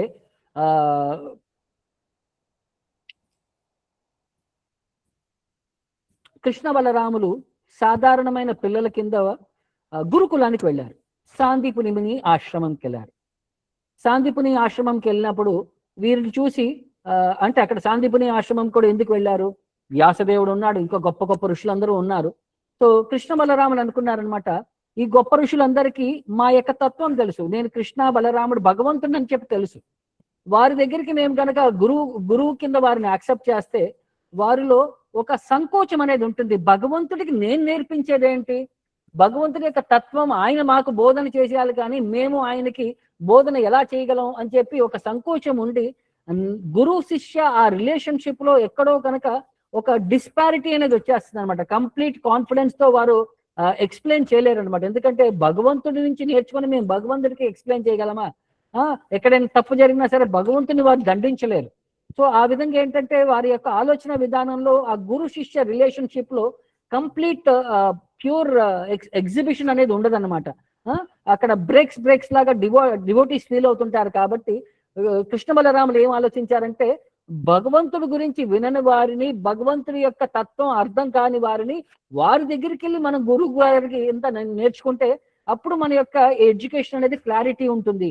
అప్పుడు వారు అనుకున్నారనమాట, నారదముని యొక్క శిష్యురాలు ఉంటారు, ఆమె పౌర్ణమాషి, ఆమె యొక్క కొడుకు ఉజ్జయిన్లో సాందీపని మణి అని ఉంటాడు. ఈయన శివుడి యొక్క గొప్ప భక్తుడు అనమాట. ఉజ్జయిన్లో ఉండే శివుడిని బాగా పూజిస్తుంటాడు. సో శివ భక్తుడు కాబట్టి విష్ణు తత్వం గురించి ఈయనకంత అర్హత, ఆ డీటెయిల్స్ అనేవి కూడా అంత ఉండవు. కాబట్టి ఆయన దగ్గరికి వెళ్ళి విష్ణు అంటే తత్వం గురించి, జ్ఞానం గురించి ఆయన దగ్గర నేర్చుకుంటే ఆ రెసిప్రొకేషన్ అనేది, ఒక గురువు శిష్య యొక్క రెసిప్రొకేషన్ అనేది పర్ఫెక్ట్ గా ఉంటుందని చెప్పి వారు చాలా టెక్నికల్ గా ఆలోచించి సాందీపని మునిని సెలెక్ట్ చేసుకున్నారనమాట. సో వారు ఈ అవంతిపురం అంటే ఉజ్జయిని అవంతిపురం అంటారనమాట. అక్కడికి వెళ్ళి సాందీపని ముని ఆశ్రమం దగ్గరికి వెళ్ళి వారు యొక్క శిష్యత వారు పొందుతారనమాట. సో తర్వాత వారు 64 రోజుల్లో 64 కళలు నేర్చేసుకుంటారనమాట. అంటే ప్రతిరోజు పొద్దున గురువు గారు ఎక్స్ప్లెయిన్ చేస్తే మధ్యాహ్నంకి దాన్ని అర్థం చేసుకొని సాయంకాలంకి దాన్ని పర్ఫెక్షన్ చేసి రాత్రికి దాన్ని ప్రాక్టీస్ చేసేసేవారు అనమాట. ఈ విధంగా ఒక కళ అనేది ఒక రోజులో నేర్చేసుకునేసరికి 64 రోజుల్లో 64 కళలు చాలా ఫాస్ట్ గా నేర్చేసుకుంటారు అనమాట. ఈవెన్ గురువు గారికి కూడా చాలా చాలా ఏమవుతుందంటే చాలా ఆయన ఆస్టానిష్, చాలా ఆశ్చర్యపోతాడు అనమాట. ఇంత తొందరగా ఈ ఇద్దరు పిల్లలు అతీతమైన సబ్జెక్టులన్నీ చాలా తొందరగా నేర్చేసుకున్నారు, చాలా పర్ఫెక్ట్ అయిపోయారు అని చెప్పి. చివరికి వీరు విద్యాభ్యాసం అయిపోయిన తర్వాత గురువు గారి దగ్గరికి వెళ్ళి మేము గురుదక్షిణ ఇవ్వాలనుకుంటున్నాము, ఏం గురుదక్షిణ కావాలి అని చెప్పి, అంటే నాకు నచ్చింది నేను ఇవ్వటం వేరు, నీకు కావాల్సింది ఇవ్వటం వేరు. సో వారు గురువు గారిని అడుగుతారనమాట. ఏమని చెప్తారంటే, ద్విజస్తయోస్తం మహిమానం అద్భుతం సంలోకస్య రాజన్ అతిమానుషం మతిం సంమంత్ర్య పత్న్యా స మహార్ణవే మృతం బాలం ప్రభాసే వరయాం బభూవః. సో సాందీపని ముని దగ్గరికి వెళ్ళి వాళ్ళు అడిగారనమాట, మీకు ఏమి కావాలి, గురుదక్షిణ కింద మేము అలా వ్యవహరిస్తామంటే ద్విజ, ఈ సాందీపని ముని బ్రాహ్మణుడు ఏమంటారంటే, తయస్థం మహిమానం అద్భుతం, వీరి యొక్క మహిమల్ని అద్భుతమైన లక్షణాల్ని సంలోకస్య, అది చూసిన తర్వాత ఓ రాజన్, ఓ పరీక్షిత్ మహారాజ్, అతి మానుషం మతిం, ఆయనకు అర్థమైందనమాట, వీరు మనుషులకి అతీతమైన వారు అన్న ఆలోచనలోకి వచ్చారనమాట. సమ్మంత్ర్య పత్న్యాస, తన భార్యతో ఆయన సంప్రదాయం చేసి, మహార్ణవే మృతం బాలం, సముద్రంలో తన కొడుకు ఎప్పుడైతే చనిపోయాడో ఆ మృతుడైన బాలుడిని ప్రభాస క్షేత్రంలో వరయామ బభూవ, ఒక వరం కింద ఆ చనిపోయిన కొడుకుని గురుదక్షిణ కింద కోరుకున్నారు అని చెప్తున్నారు అనమాట. ఈ అబ్బాయి ఎలా చనిపోయాడు ఇది అని చెప్పి వీళ్ళు నేర్చుకోవడానికి కూడా గురువు గారి దగ్గరికి వెళ్ళి ఈ 64 విద్యలు నేర్చుకున్నారనమాట. ఈ 64 విద్యల్లో తో పాటు వారు అన్ని యొక్క తత్వాల గురించి నేర్చుకున్నారు కాబట్టి ఆ కొడుకుని వెతుక్కుంటూ వీరు ప్రభాస క్షేత్రానికి వచ్చారు. ప్రభాస క్షేత్రం దగ్గరికి వెళ్ళి అక్కడ సముద్ర పురుషుని వాళ్ళు పిలిచారనమాట. అయితే ఒక్కొక్కసారి సముద్రం యొక్క అలలు వచ్చి మనం సముద్రం అలలో కొట్టుకొని వెళ్ళిపోతాం. ఇక్కడ సముద్రం అలల్లో ఏమైనా చనిపోయాడా అని చెప్పి కనుక్కొని ఆ సముద్ర పురుషుని పిలిచినప్పుడు ఆ సముద్ర పురుషుడు చెప్తాడనమాట, మీ గురువు గారి కొడుకు నేను సంహరించలేదు, నా వల్ల చనిపోలేదు, ఈ సముద్రంలో పంచజన అని చెప్పి ఒక రాక్షసుడు ఉన్నాడు, అతను ఈ పిల్లవాడిని తీసుకెళ్లిపోయి అతను మింగేశాడు అని చెప్తాడనమాట.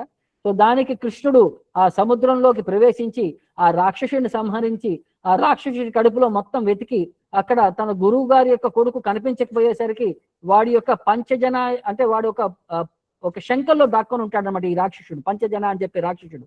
ఆ పాంచజన్య అని చెప్పి దాన్ని తీసుకొని బయలుదేరతాడనమాట. ఆ పాంచజన్యం తీసుకొని అక్కడి నుంచి యమరాజు యొక్క లోకానికి వెళ్తాడనమాట. యమరాజు దగ్గరికి వెళ్ళి యమరాజుని పిలుస్తాడనమాట. శంఖం ఊది పాంచజన్యం ఊది యమరాజుని పిలుస్తాడనమాట.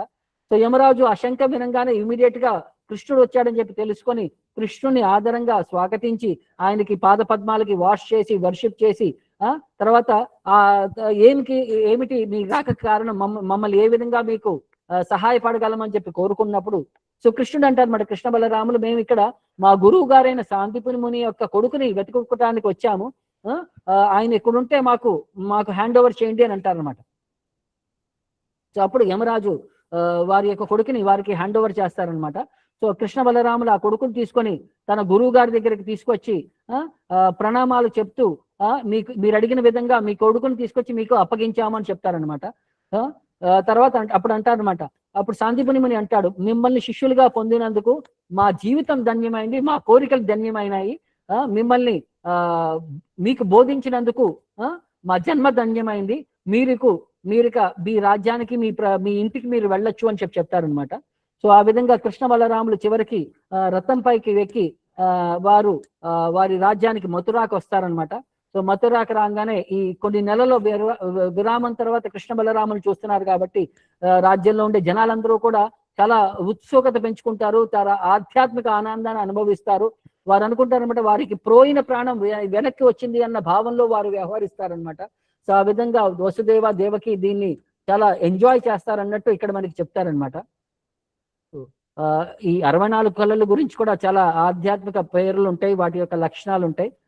ఇంకొకసారి ఎప్పుడైనా టెక్నికల్ డీటెయిల్స్ మనం తెలుసుకుందాము.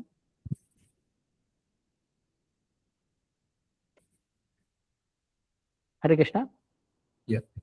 హరే కృష్ణ ప్రభు.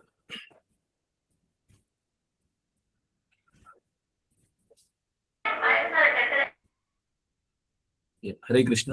భక్తులు ఎవరికైనా సందేహాలు ఉంటే గనక హ్యాండ్ రైజ్ చేయండి. శ్రీదేవ్ మాతాజీ, మీరు మీ ప్రశ్న అడగచ్చు.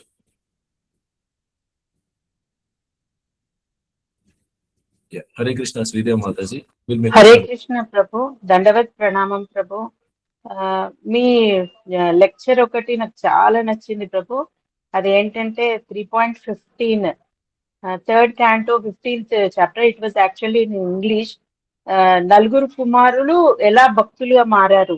ఆ వీడియోలో భగవంతుణ్ణి మీరు వర్ణించిన విధానం చాలా అద్భుతంగా ఉంది ప్రభు. అసలు కళ్ళకు ముందు కనిపించినట్టుగా అనిపించింది. Thank you Prabhu very much. ఇప్పుడు నా ప్రశ్న ఏంటంటే 3.12 లో రుద్రుడుగా పుడతాడు కదా, బ్రహ్మ నుంచి భృకుటి నుంచి రుద్రుడుగా పుడతాడు. రుద్రుడు పుడతాడు, రుద్రుడు పుడతాడు. అవును, రుద్రుడు పుట్టాడు. సో ఈ భాగవతంలో if you go on through, మనకి ఎప్పుడు కూడా బ్రహ్మపుత్రుడు శివుడు అని సంబోధిస్తూ వచ్చారు. శివుడు ఎందుకు అనడం, రుద్రుడు అనొచ్చు కదా. ఇక్కడ it is creating confusion actually. అంటే మీకు 11 మంది రుద్రులు పుడతారనమాట, ఏకాదశ రుద్రాస్ అని అంటారు. ఆ ఏకాదశ రుద్రాస్ లో ఒక పర్సనాలిటీ వచ్చేసరికి శివ. అవును. సో ఈ శివ అనే ఆయన, వీరందరూ కూడా సదాశివుడి యొక్క అవతారాలు అనమాట. సదాశివ వచ్చేసరికి ఆధ్యాత్మిక పురుషుడు. ఆయన మహేషధామం అని ఉంటుంది మనకి, మీకు చార్ట్ చూస్తే దేవీధామం, మహేషధామం, హరిధామం అని ఉంటుంది. సో దేవీధామం వచ్చేసరికి భౌతిక ప్రపంచం. ఈ భౌతిక ప్రపంచానికి పైన ఉండేవన్నీ కూడా వైకుంఠ లోకాల్లాగా లెక్క అనమాట. సో అంటే మహేషధామం వచ్చేసరికి ఒక వైకుంఠం లాగా లెక్క. అక్కడ ఉండేది సదాశివుడు. ఆయన యొక్క అవతారాలే ఈ రుద్రులు. ఈ రుద్రుల్లో కల్లా ఒక్క ప్రైమ్ పర్సనాలిటీ వచ్చేసరికి శివ. ఓకే, అంటే ఆ పర్టికులర్ శివ గురించి ఇక్కడ మాట్లాడుతున్నారు. ఆ 11 మెంబర్స్ లో ఆ ప్రైమ్ శివ గురించి ఎవరైతే ఆ సదాశివ యొక్క రిప్రజెంటేషన్ మనకి ఇక్కడ కనిపిస్తుందో, ఆయన ఆ శాంతమూర్తి, ఆ ఆధ్యాత్మిక భక్తికి యొక్క పరాకాష్ట ఆ శివుడు అనమాట. ఆయననే త్రిగుణాలను will be the head of తమోగుణానికి అధిపతి, తమోగుణానికి అధిపతి అనమాట. ఇక్కడ ఇంకొకటి ఏంటంటే, బ్రహ్మదేవుడి కంటే కూడా, బ్రహ్మదేవుడి కొడుకైనా సరే ఆధ్యాత్మిక స్థితిలో శివుడు చాలా గొప్పవాడు అనమాట. అక్కడ తండ్రిలాగా భావం ఉన్నా సరే ఆయన కొడుకు చాలా గొప్పవాడు కాబట్టి ఆయన అందుకనే కొడుకుని ఎప్పుడు కూడా గౌరవిస్తూ ఉంటాడు. అందుకనే మీకు బ్రహ్మదేవుడు ఎక్కడా కూడా ఆయన శివుడికి కూడా ప్రేయర్స్ ఆఫర్ చేస్తుంటాడు. తండ్రి కొడుక్కి ప్రేయర్స్ ఎందుకు ఆఫర్ చేస్తున్నాడంటే ఆయన ఆధ్యాత్మిక స్థితిలో ఆయన పరాకాష్ఠ స్టేజ్ లో ఉన్నాడు. ఆయన ముక్త పురుషుడు. బ్రహ్మదేవుడు వచ్చేసరికి బద్ధ జీవుడు. సో అందుకని చెప్పి ఆ పర్స్పెక్టివ్ లోనే హీ ఆఫర్స్ హయ్యర్ రెస్పెక్ట్స్ అన్నమాట. ఆ విధంగానే మీరు చూసుకుంటే శివుడి కంటే ముందు పుట్టింది 4 కుమారాలు. అవును. సో ఈ కుమారాస్ కూడా ఆధ్యాత్మిక స్థితిలో బ్రహ్మదేవుడి కంటే గొప్పవారు. అందుకనే వారి ముందు ఆయన కోపం ప్రదర్శించలేకపోయాడు. ఓకే, అయితే ఇప్పుడు ఈ శివుడు, సదాశివుడు అంశ, కృష్ణ అంశ. అదే మీకు పాలు పెరుగు అని చెప్పి చెప్తారు కదమ్మా. భగవంతుడు పాలు అయితే సదాశివుడు పెరుగు అన్నమాట. సో ఎవరైతే మరి అలాంటప్పుడు మరి కృష్ణకి ఇలా బొట్టు తిలకం ఇలా ఉన్నప్పుడు ఆయనకి ఎందుకు వేరేలాగా ఉంది? అదే అందుకనే చెప్పేది వినండి. ఆయన ఎందుకు అలాగా ఆ రూప వేషధారణ చేస్తాడు అని అంటే, ఆయన తమో గుణానికి అధిపతి. తమో గుణంలో ఉండేవారు ఏంటంటే ఆధ్యాత్మికతకి అతి దూరంగా ఉంటారు. సో భగవంతుడు అంటే శివుడు ఏం చేస్తాడంటే వారిలో ఒకరిలాగా వచ్చి వారందరినీ తన వైపు అట్రాక్ట్ చేసుకుంటాడు అనమాట. అట్లీస్ట్ ఒక సరెండర్ అనేది వీటిలో నేర్పిస్తాడు. వాళ్ళతో పాటు ఉండి వారి యొక్క కాన్షియస్నెస్ ని గెలిచి వారందరినీ తన వైపు లాక్కుంటాడు అనమాట. అట్లీస్ట్ ఒక ఫస్ట్ స్టెప్ భగవంతుడి యొక్క సరెండర్ లో, ఒక ప్రాపర్ గురువుకి యొక్క సరెండర్ యొక్క ప్రిన్సిపల్ కింద ఆయన తన కృప వారి వైపు చూపించి వారందరినీ ఒక ఆధ్యాత్మిక డైరెక్షన్ వైపు మళ్లించడానికి ఒక ఒక ఒక డైరెక్షన్ కింద వారికి ఒక సహనాన్ని, ఒక ఒక ఆలోచన విధానాన్ని వారిలో పెంపొందిస్తాడన్నమాట. కానీ శివ ఈస్ ది గ్రేటెస్ట్ వైష్ణవ, వైష్ణవానాం యథాశంభో అని చెప్పి భాగవతంలో కృష్ణుడే చెప్తాడనమాట. వైష్ణవులు అందరిలో కల్లా శ్రేష్టమైన వైష్ణవుడు ఎవరయ్యా అంటే శివుడు. సో ఈ తమోగుణంలో ఉండే వారందరికీ వారి యొక్క ఆధ్యాత్మిక రుచి పెంపొందించడానికి ఆయన వారితో పాటు ఉంటూ వారికి ఆధ్యాత్మిక జ్ఞానాన్ని చిన్న చిన్న డోసేజెస్ లో ప్రదర్శిస్తూ ఉంటాడనమాట. సో ఎవరైతే శివ ఒక గురువు కింద రెస్పెక్ట్ చేస్తారో వారందరూ కూడా ఈ మహేష ధామానికి చేరతారు. సో అక్కడికి వెళ్ళిన తర్వాత ఆయన గురువు కింద వీరందరినీ భగవంతుడి సేవలో డైరెక్ట్ చేస్తాడనమాట. అది మనం వినాల్సిన తత్వం అనమాట ఇక్కడ. అర్థమైందమ్మా? ప్రభు అయితే థ్యాంక్ యూ ప్రభు. ఆ హరే కృష్ణ. శివభక్తిలో పైకి Clarified. వెళ్ళి వాళ్ళ విష్ణు భక్తులుగా అయ్యి కిందకు వస్తారా ప్రభు? కిందకి రాదమ్మా. ఒకసారి అక్కడ వైకుంఠం అంటే మహేష్ ధామంకి వెళ్తే మీరు ఆటోమేటికల్ గా అది వైకుంఠమే అనమాట. అక్కడి నుంచి ఫర్దర్ కి వెళ్తారు, పైకి వెళ్తారు వాళ్ళు సేవ చేయడానికి. మహేష ధామం అన్నా ఇంకా విష్ణు ధామం అన్నా రెండు ఒకటి కిందే మనం అనుకోవాలా ప్రభు? అంటే అంటే మన భౌతిక ప్రపంచానికి అతీతం ఉంటుందన్న. ఇప్పుడు ఎలా ఉంటదంటే ప్రతి అవతారానికి ఒక ఆధ్యాత్మిక ప్రపంచం ఉంది. ఇప్పుడు నరసింహస్వామికి ఆయన ప్లానెట్ ఉంటుంది, వైకుంఠం ఉంటుంది. వెంకటేశ్వర స్వామికి ఆయన వైకుంఠం ఉంటుంది. అలాగే శివుడికి ఆయన వైకుంఠం ఉంటుంది అనమాట అక్కడ సదాశివ. ఇప్పుడు మనకు ప్రభుపాదుల వారు ఏం చెప్తారంటే మనకి కమిట్మెంట్ ప్రభుపాదుల వారు. సో మనకి ముక్తి అనేది మనం పొందిన తర్వాత గురువు గారి ఇష్టం అనమాట మనం ఎక్కడ సేవ చేయాలనేది. మనల్ని వైకుంఠంలో ఉండి అక్కడ సేవ చేయమంటే అక్కడ సేవ చేయాలి, గోలోక బృందావనంకి వెళ్ళి అక్కడ సేవ చేయమంటే అక్కడ సేవ చేయాలి, లేదు భౌతిక ప్రపంచంలో ఉండి ఇక్కడ సేవ చేయాలంటే మనం ఇక్కడ సేవ చేయాలి. మనకి ఇండిపెండెంట్ ఐడెంటిటీ అనేది ఉండదు. మనకి గురువు గారు ఎలా డైరెక్ట్ చేస్తే మనం అలా వ్యవహరిస్తూ ఉంటాం అనమాట. అలాగా కొంతమందికి ఆయన పర్సనల్ సేవలో పెట్టుకుంటారు, కొంతమందికి భగవంతుడి యొక్క సేవలో పెట్టుకుంటారు, కొంతమందికి ఆయన యొక్క డ్యూటీని నిర్వర్తించడానికి భౌతిక ప్రపంచానికి పంపిస్తారు. అలాగా సదాశివుడి యొక్క కూడా ఆయన గురువు కింద he will decide who has to serve where. అలా ఉంటాయి లెక్కలు అన్నమాట. అది అంటే అత్యంత శివుడికి ఎవరైతే భక్తులు అవుతారో వాళ్ళని ఆటోమేటిక్ గా వైష్ణవ భక్తులు అవ్వడానికి డైరెక్షన్ కూడా స్వామి చూపిస్తారు అంటారు కదా ప్రభు. ఇక్కడ భక్తులు అవుతారంటే గురువు కింద భక్తులు అవ్వటం. ఆయన భగవంతుడు విష్ణువుకి ఆయనకి లెక్కలేదు అని చెప్పి డిస్క్రిమినేట్ చేస్తే మళ్ళీ వాళ్ళ శివుడి దగ్గర కూడా రానీయుడు.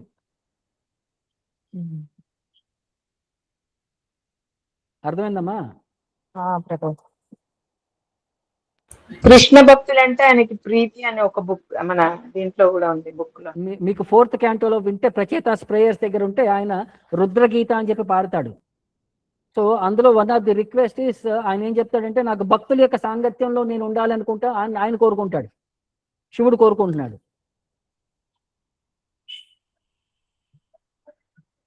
విష్ణువుకి ఎన్ని రూపాలు అయితే ఉన్నాయో ఇక్కడ మనకి శివుడికి కూడా అనేక రూపాలు ఉన్నాయా ప్రభు? శివ, సదాశివ, ఇంకా ఇవన్నీ కూడా రూపాలు. సదాశివుడి యొక్క అంశాలన్నీ కూడా ఈ భౌతిక ప్రపంచంలో ఏకాదశ రుద్రుల కింద వస్తారమ్మా. సో ఈ భౌతిక ప్రపంచం వైండ్ అయిపోతున్నప్పుడు ఈ రుద్రులందరూ కూడా సదాశివులో ఐక్యమైపోతారు. థ్యాంక్ యూ ప్రభు, చాలా క్లారిటీగా ఉంది. Thank you very much. Okay, Anuragini Shyam మాతాజీ, మీరు మీ ప్రశ్న అడగండి. హరే కృష్ణ ప్రభు, ధన్యవాద ప్రణామాలు ప్రభు. నాకు క్లాస్ చాలా బాగుంది ప్రభు. అయితే నాకు ఒక చిన్న డౌట్ వచ్చింది. అది పౌర్ణమాసి అన్నారు కదా ప్రభు. ఇప్పుడు కృష్ణ రాధారాణి లీలల్లో ఉంటారు. నారద ముని వారి శిష్యురాలు సాందీపని ముని తల్లి అని అన్నారు కదా, ఆవిడ ఒక్కలేనా ప్రభు? హరే కృష్ణ. ఆవిడేనమ్మా, ఆవిడే పౌర్ణమాసి.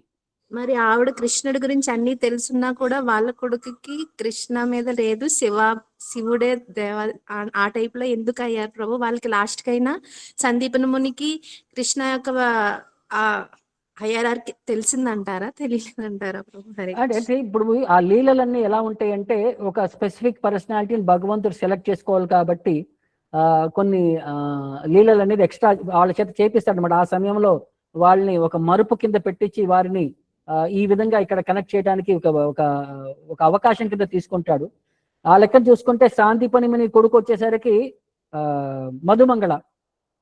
మీకు కృష్ణ స్టోరీలో మధుమంగళ అని చెప్పి చాలా సార్లు వినుంటారు. లడ్డూలు తింటాం ఆయనకి ఇష్టం అని చెప్పి. మరి సాందీపని ముని యొక్క కొడుకే ఆయన మధుమంగళ.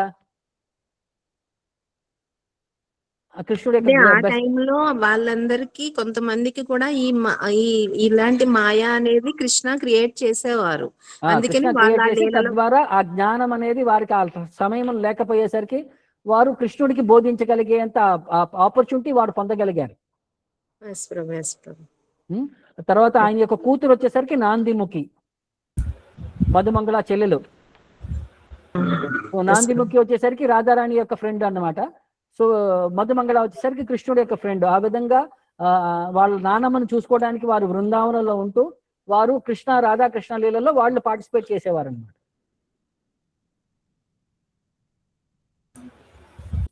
ఓకే, హరే కృష్ణ. మళ్ళీ ఇంకొక చిన్న డౌట్ ప్రభు, ఇప్పుడు ఆ బ్రహ్మ భువనాల్లోక పునరావృత్తి నోచున అది ఉంది కదా ప్రభు, అంటే ఇప్పుడు మీరు చెప్పినట్టు సదాశివ లోకం కూడా అందులోకి వస్తుంది అంటారా? సదాశివ లోకం ఈ భౌతిక ప్రపంచానికి అతీతంగా ఉందాం, అదే చెప్పింది నేను. మీరు భౌతిక ప్రపంచంలో ఉంటే 14 లోకాలు.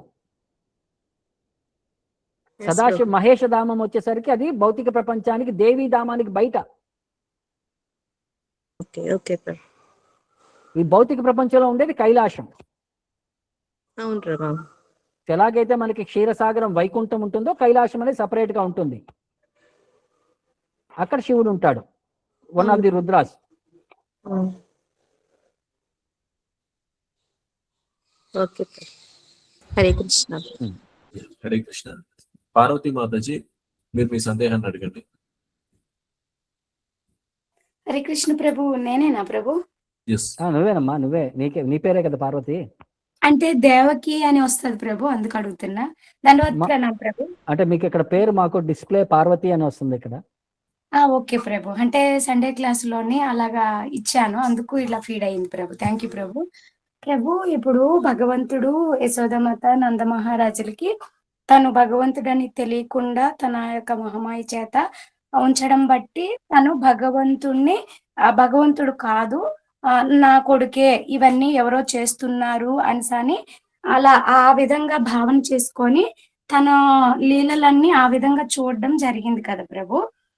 మరి ఇప్పుడు కొంతమంది యోగులు మునులు ఉంటారు కదా, వాళ్ళు కొంచెము బ్రహ్మ జ్ఞానము తర్వాత ఈ దీపము అని అంటారు కదా ప్రభు. మరి అంటే వాళ్ళకి కూడా ఇలా ఆ మహామాయ చేతే కప్పబడి ఉన్నారా, లేకపోతే ఏ విధంగా అర్థం చేసుకోవాలి ప్రభు? భౌతిక ప్రపంచంలో అందరూ కూడా మహామాయతో కవర్ అయి ఉంటారనమాట. భక్తులకు మాత్రమే అప్పుడప్పుడు మనకి మాయ నుంచి బయటకు వచ్చి ఆధ్యాత్మిక మాయలో మనం వస్తూ ఉంటాం. ఓకే ప్రభు. మన ఆలోచన విధానం కనుక శరీరానికి సంబంధించిన ఆలోచన విధానం అయితే మనం మాయలో ఉంటామమ్మా. లేదు, మనం ఆత్మ లెవెల్లో ఉండి ఆధ్యాత్మిక ప్రపంచం యొక్క ఆలోచనలో ఉన్నామంటే మనం భగవంతుడి యొక్క యోగ మాయలో ఉంటాం. అంతే వ్యత్యాసం మనకి. ఓకే ప్రభు. అంటే ప్రభు, అంటే బ్యాక్ బెంచ్ స్టూడెంట్ నేను. అంటే నాకు చదువుతుంటే అంత పెద్దగా అర్థమయ్యేది కాదు. ఇప్పుడు మీ క్లాసులు వినడం వల్ల ఇంకా బాగా అర్థం అవుతుంది. అంటే ప్రభు ఏ విధంగా చెప్తున్నారంటే ఇది చదివిన మ్యాటర్ అంతా ఇదేని భగవంతుడు చెప్పిన విధంగా అని తెలుస్తుంది ప్రభు. ఇంకా మాకు ఎక్స్ట్రా ఏమైనా క్లాసులు చెప్పగలిగితే బాగుంటుందని నేను అనుకుంటాను ప్రభు. ఎందుకంటే బ్యాక్ బెంచ్ స్టూడెంట్, అంటే ఒక్కొక్కరికి ఒక్కొక్క విధంగా అర్థం అవుతుంది. కాకపోతే మాకు ఒక 10-20% అర్థం అవుతుంది ప్రభు నాకైతే. అందుకు నేను ఈ విధంగా చెప్తున్నాను ప్రభు. దయచేసి ఆలోచించండి ప్రభు. Thank you. అందరం బ్యాక్ బెంచ్ స్టూడెంట్స్. ప్రభుపాద్ దగ్గర మనం అందరం కూడా బ్యాక్ బెంచ్, మనం అంతా ఫ్రంట్ బెంచ్ వాళ్ళం కాదు. కానీ మనం అర్థం చేసుకునే కొద్దీ మనకి జ్ఞానాన్ని ఇంకొంచెం ఎక్కువ ఇస్తుంటారు అనమాట. అంటే మనకి ఆకలి పెరిగే కొద్దీ ఏమవుతుందంటే మొదటి రోజు మీరు 2 చపాతీ తినగలరు, తర్వాత రోజు మీరు 3 తినగలరు, ఆ తర్వాత ఒక డజన్ తినగలరు, తర్వాత ఒక 2 డజన్లు తినగలరు. అంటే మీకు తినటం పెరగటం కంటే మీరు ఎక్కువ వర్క్ చేసే కొద్దీ మీలో ఆకలి పెరుగుతూ ఉంటుంది. అప్పుడు ఎక్కువ మనం తినగలం అనమాట. సో అలాగే మనం కూడా భగవంతుడి యొక్క భక్తిలో మనం ఎక్కువ, అంటే మనం ముందుకు వెళ్లే కొద్దీ మనలో ఆ జిజ్ఞాసత అనేది పెరుగుతుంది. ఆ జిజ్ఞాసత పెరిగినప్పుడు తత్వాన్ని అర్థం చేసుకోవడానికి ఆ కోరిక వల్ల మనం ఇంకా ఎక్కువ ఆస్వాదించగలం, ఎక్కువ అర్థం చేసుకోగలం అనమాట. థ్యాంక్ యూ ప్రభు. హరి బోల్, హరి బోల్ ప్రభు. నేను ఒక చిన్న నా ఎక్స్పీరియన్స్ చెప్తాను. నేను చెప్పండి ప్రభు. ఒకరోజు భాగవతం క్లాస్ చెప్తుంటే ఒక మాతాజీ సడన్ గా వచ్చి క్లాస్ అయిపోయిన తర్వాత ప్రభు గారు మిమ్మల్ని కలవాలి అని అన్నారనమాట. ఏంటి అని అంటమ్మా, మీరు నా జీవితాన్ని కాపాడారు అని అంది. నేనన్నా నేను ఎప్పుడు, అంటే ఆమె ఎప్పుడు నేను మీట్ అవ్వలేదు, నేను ఫస్ట్ టైం చూస్తున్నాను అనమాట. సో నేను మీకు కృతజ్ఞత చెప్పుకోవడానికి నేను వచ్చాను అని చెప్పాను అందనమాట. సో నేను అన్నాను, ఏం జరిగిందమ్మా, ఎలా అంటే నాకు అసలు ఏం తెలియదు, ఫస్ట్ టైం నేను చూస్తున్నాను నేను ఆవిడ్ని. తర్వాత ఆమె చెప్తాను అనమాట. ఆమె తన జీవితంలో ఒక సిచ్యువేషన్ ఎలా వచ్చిందంటే, ఫ్యామిలీలో కొంచెం ఇబ్బంది ఏదో వచ్చింది. సడన్ గా ఆమె లవ్ లో ఎవరైతే ఆమె ఎవరినైతే ప్రేమించిందో అతను లవ్ ఫెయిల్యూర్ అయిపోయింది. ఇక ఎంత డెస్పరేట్ సిచ్యువేషన్కి వచ్చేసిందంటే ఆమె ఆ సమయంలో ఇక సూసైడ్ చేసుకుందామని చెప్పి మందు బిళ్ళలు, ఈ మత్తు మందు బిళ్ళలు, స్లీపింగ్ పిల్స్ అనమాట. ఒక డబ్బా మింగేసింది అనమాట. ఒక 50 బిళ్ళలు ఎన్నో 100 బిళ్ళలు ఉంటే మొత్తం మింగేసింది అనమాట. ఇక మింగేసి బెడ్ పైన కూర్చొని ఉందన్నమాట. ఇక నిద్ర వస్తుంది, నేను పడుతాను అని చెప్పి ఆ భావంలో ఆమె ఎంత పడుకున్నా సరే నిద్ర రావట్లేదంటే. ఒక 15 నిమిషాలు, ఒక అరగంట అయిన తర్వాత ఇక నిద్ర రాకపోయేసరికి ఇక నిద్ర వచ్చేంత వరకు ఎందుకు వెయిట్ చేయటం అని చెప్పి ఏదో మొబైల్ ల్యాప్టాప్ ఓపెన్ చేసి యూట్యూబ్ ఓపెన్ చేసిందంట. ఆ యూట్యూబ్ ఓపెన్ చేయగానే ఆ టైంలో నాది ఒక భాగవతం క్లాస్ ఏదో రికమెండేషన్ వచ్చింది. The beauty of lord Krishna అని చెప్పి ఆ క్లాస్ లో నేను మాట్లాడుతున్నాను అనమాట. కృష్ణుడి యొక్క సౌందర్యం ఎలా ఉంటుంది అని చెప్పి. ఆమె వింటూ ఆ గంట సేపు ఆ లెక్చర్ విన్న తర్వాత ఆమెకి ఆ మెడిసిన్ యొక్క ఇంపాక్ట్ అనేది ఏమీ కలగలేదు. ఆమెకు అప్పుడు కృష్ణుడు ఆమెకి ఇన్స్పైర్, అంటే ఆ లెక్చర్ మొత్తం కూడా ఆమెకి కృష్ణుడు నేనుండంగా నువ్వెందుకు చచ్చిపోవాలనుకుంటున్నావు అని చెప్పి ఆమె యొక్క ఆ కాన్ఫిడెన్స్ ని ఆయన ఆ లెక్చర్ లో ఆమెకి ఇచ్చాడంట. So she became so convince that తర్వాత ఇమీడియట్ గా హాస్పిటల్కి వెళ్ళి చూపించుకుంటే వాళ్ళు అన్నారు, నువ్వేం తిన్నావు, నువ్వు మెడిసిన్ తిన్నావా, ఏమని తిన్నావు, నీ ఒంట్లో ఏమీ లేదు, నువ్వు వెనక్కి పోవని చెప్పి పంపించేశారంట. సో నాకు మళ్ళీ రెండో ఆపర్చునిటీ ఇచ్చాడు. సో మీ ద్వారా, మీ లెక్చర్ ద్వారా, అంటే నాకు గొప్పతనం కాదు, అక్కడ కృష్ణుడి యొక్క గొప్పతనం, ప్రభుపాద వారి యొక్క గొప్పతనం.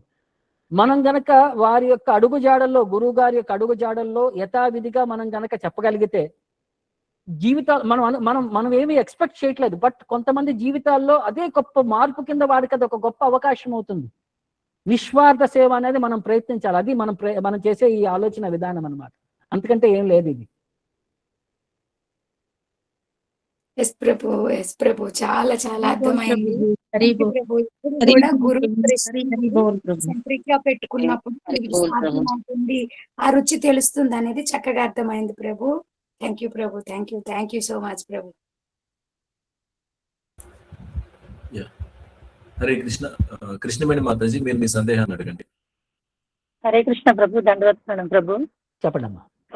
ప్రభు ఇప్పుడు 19-20 శ్లోకాల్లోని లీలాశ్రమణం అంటే కృష్ణుడి యొక్క లీలలు వినాలనుకుంటున్నారు అనమాట. అంటే సౌందకాది మునులు. సో సూత గోస్వామికి అడుగుతున్నారు కృష్ణుడి యొక్క లీలాశ్రమణం ఇంకా వినాలని ఉంది అనేసి. దీనికి రిలేటెడ్ గా భగవద్గీతలో ఒక శ్లోకం చెప్పారు కదా ప్రభు మీరు, 10వ అధ్యాయంలో అక్కడ అర్జునుడు అంటాడు అనమాట, మీ గురించి నేను ఇంకా వినాలనుకుంటున్నాను. అదే విస్తరణాత్మన యోగం విభూతించ జనార్దన ఏదో ఒక శ్లోకం చెప్పారు కదా ప్రభు. అవునమ్మా. సో అంటే ఇక్కడ సౌనకాది మునులు అడిగారు, అంటే వాళ్ళు ఒక 1000 సంవత్సరాలు తపస్సు యజ్ఞం చేస్తున్నారు, కృష్ణ యొక్క లీలలు వినాలని అనుకుంటున్నారు, ఒక తపస్సుగా చేస్తున్నారు. కానీ ఇక్కడ అర్జునుడు ముందు ఒక కర్తవ్య, యుద్ధం అనే కర్తవ్యం ఉంది కదా ప్రభు. ఆ కర్తవ్యాన్ని అంటే శంఖాలు కూడా పూరించేసుకున్నారు, బాణాలన్నీ పట్టేసుకున్నారు, పైగా ఇప్పుడు తెలుసుకోవాలనుకుంటున్నాడు. మరొకటి ఏంటంటే 2వ అధ్యాయంలోనే ఆల్రెడీ అంతా అర్జునుడికి తెలిసిపోయింది గీత సారాంశం అంతాను, మన కోసం అడుగుతున్నారని కూడా చెప్తారు. అంటే సమయం సందర్భం అంటారు కదా ప్రభు. కానీ అర్జునుడు ఇక్కడ కర్తవ్యాన్ని పక్కన పెట్టి ఇంకా కృష్ణుడు లీలలు వినాలనుకుంటున్నాడు కదా ప్రభు. ఇక్కడ అంటే యుద్ధం అనేది చెయ్యాలి కదా ఫస్ట్. యుద్ధం చేపించడానికి ఆయనలో ఇంకా ఉండే ఆ డౌట్స్ అన్ని కూడా, ఇప్పుడు మీకు కాన్ఫిడెన్స్ 80% ఉంది, ఇంకా 20% డౌట్ ఉంది. ఆ 20% కూడా క్లియర్ చేయడానికి ఆయన అడిగే ప్రశ్నలు అన్నమా ఇవన్నీ. ఎందుకంటే దానికి ముందు మీరు 10వ అధ్యాయంలో అక్కడ చూస్తే 4 శ్లోకాల్లో కృష్ణుడు ఎంటైర్ భగవద్గీత ఎక్స్ప్లెయిన్ చేశాడు. అర్జునుడు పరం బ్రహ్మ పరం దావన్ వే భగవద్తుడు, నేను ఒప్పుకుంటాను, నాతో పాటు గొప్ప గొప్ప ఋషులందరూ ఒప్పుకున్నారు, అడుగుజాడల్లో నిన్ను నేను భగవంతుడి కింద నేను కంప్లీట్ గా శరణాగతి తీసుకుంటున్నాను. తర్వాత కూడా ఆ నెక్స్ట్ శ్లోకంలో చెప్తాడు అనమాట, నువ్వేం చెప్పినా సరే నేను తూచా తప్పకుండా నేను పాటిస్తాను, నిన్ను నేను శంకించను అని చెప్పి కూడా అంతా కన్ఫర్మేషన్ ఇచ్చేసిన తర్వాత ఇంకా అంటే కంప్లీట్ సరెండర్ అయిపోయాడు, అక్కడికి అంతా అయిపోయింది. కానీ ఇంకా భగవంతుడి గురించి ఇంకా ఏమన్నా విస్తారమైన, నిన్ను ఈ భౌతిక ప్రపంచంలో నువ్వు చెప్పావు, ఈ భౌతిక ప్రపంచంలో నువ్వు నిన్ను ఎలా పర్సీవ్ చేసేది, నేను నీ లీలల్ని, నీ పర్సనాలిటీని, నీ పవర్స్ ని నేను ఎలా పర్సీవ్ చేసేది అని చెప్పి అది ఇంకా విస్తారంగా తెలుసుకుంటే ఆ ప్రేమ అనేది ఇంకా పెరుగుతుంది. ఇప్పుడు ఒక మనిషి గురించి మనం తెలుసుకునే కొద్దీ ఆయన పైన ఉండే మన ఆప్యాయం, ప్రేమ, అభిమానం ఇంకా పెరుగుతూ ఉంటాయి. సో కృష్ణుడి పైన నాకు ఆ ప్రేమ పెరగాలి అంటే ఆయన గురించి ఇంకా తెలుసుకోవాలన్న కోరికతో అర్జునుడు అడుగుతున్నాడు అన్నమాట. అంటే యుద్ధం కూడా చేయాలి కదా అని. యుద్ధం చేయాలి. ఇది ఎంత ఒక 5 నిమిషాలు ఎక్కువ. ఇప్పుడు మీరు అంటే చిన్న ఉదాహరణ, మనకి క్లాస్ గంట సేపు అంటారు, ఒక్కొక్కసారి మనకి 1 గంట 10 నిమిషాలు, 1 గంట 20 నిమిషాలు అవుతుంది. ఇప్పుడు మరి మన గంట కరెక్ట్ గా చెప్పాం కానీ గంట కట్ చేసేయాల క్లాసు, లేకపోతే ఆ ప్రశ్నలు వచ్చేంత వరకు మనం సాధ్యమైనంత విధంగా మనం ప్రయత్నించాలా వాడు క్లారిఫై చేయడానికి? మా డౌట్ సమాధానం చెప్పాలి ప్రభు.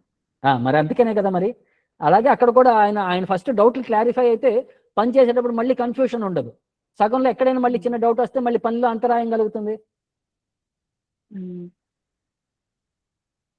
చివరికి అర్జునుడు ఏమంటాడు, నాకు ఇంకేమి సంశయం లేదు, నేను కంప్లీట్ గా సరెండర్ అయిపోయాను అని చెప్పి అక్కడ ఒప్పేసుకున్నాడు కదా చివరికి 18th chapter లో. సో ఆ కంక్లూషన్ వచ్చేంత వరకు కూడా ఇది డిస్కషన్ కంటిన్యూ అయింది, అంతే, అంతకనే ఏం లేదు. ప్రభు మరొకటి, ఇప్పుడు మీరు సదాశివుడు రుద్రుడు గురించి చెప్పారు కదా, మనం ఇప్పుడు ఈ భౌతిక ప్రపంచంలో లింగాకృతిలో పూజిస్తున్నటువంటి వాళ్ళు రుద్రుడు కింద అనుకోవాలా? రుద్రుడి అవతారమేనమ్మా. ఇప్పుడు టెంపుల్స్ లో ఉన్న లింగాకృతి అంతా రుద్రులే. రుద్రుడే ప్రకృతి, రుద్ర ప్రకృతి యొక్క సంభవం నుంచే ఈ భౌతిక ప్రపంచం అనేది సృష్టి వస్తుంది.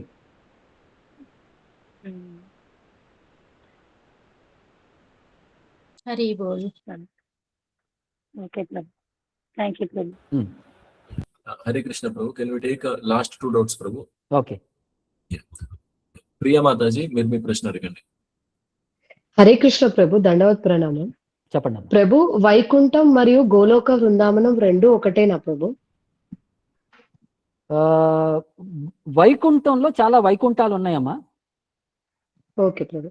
ఇప్పుడు ప్రతి ఒక్క అవతారానికి ఆయన యొక్క స్పెసిఫిక్ వైకుంఠం అనేది ఉంటుంది.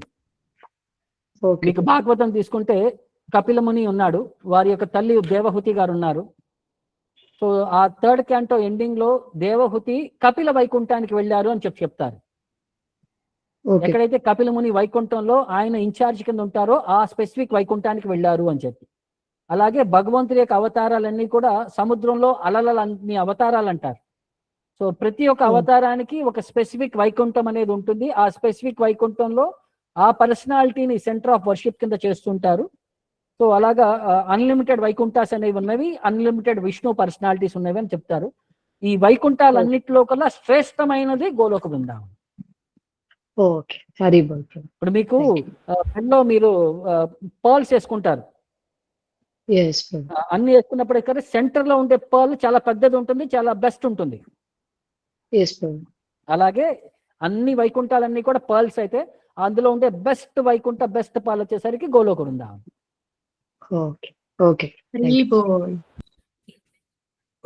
హరే కృష్ణ ప్రభు. హరే కృష్ణ ప్రభు. ఒక్క ప్రశ్న ప్రభు. చెప్పండి ప్రభు. ఈ రుద్రుడు సదాశివుడు గురించి మీరు చాలా క్లియర్ గా చెప్పారు ప్రభు. మరి సదాశివుడిని ఎవరు పూజిస్తారు? ఎందుకంటే జనరల్ గా అందరికి రుద్రుడనే తెలుసు. సదాశివుడు అనేవారికి ఎవరైతే భాగవతం వింటారో వారికే సదాశివుడు అనే విషయం అర్థం అవుతుంది. సో జనరల్ గా భాగవతం ఎవరు వింటారు? వైష్ణవులు. ఎవరైతే కృష్ణుడిని పూజిస్తారో వైష్ణవులే భాగవతం చదువుతారు.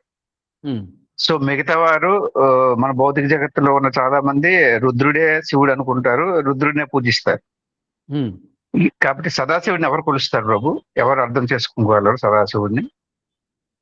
ఎవరైతే శ్రద్ధగా ఆయన గురువు కింద భావించి డైరెక్షన్ కోరుకుంటారో వారందరికీ ఆయన డైరెక్షన్ ఇస్తాడండి. Okay.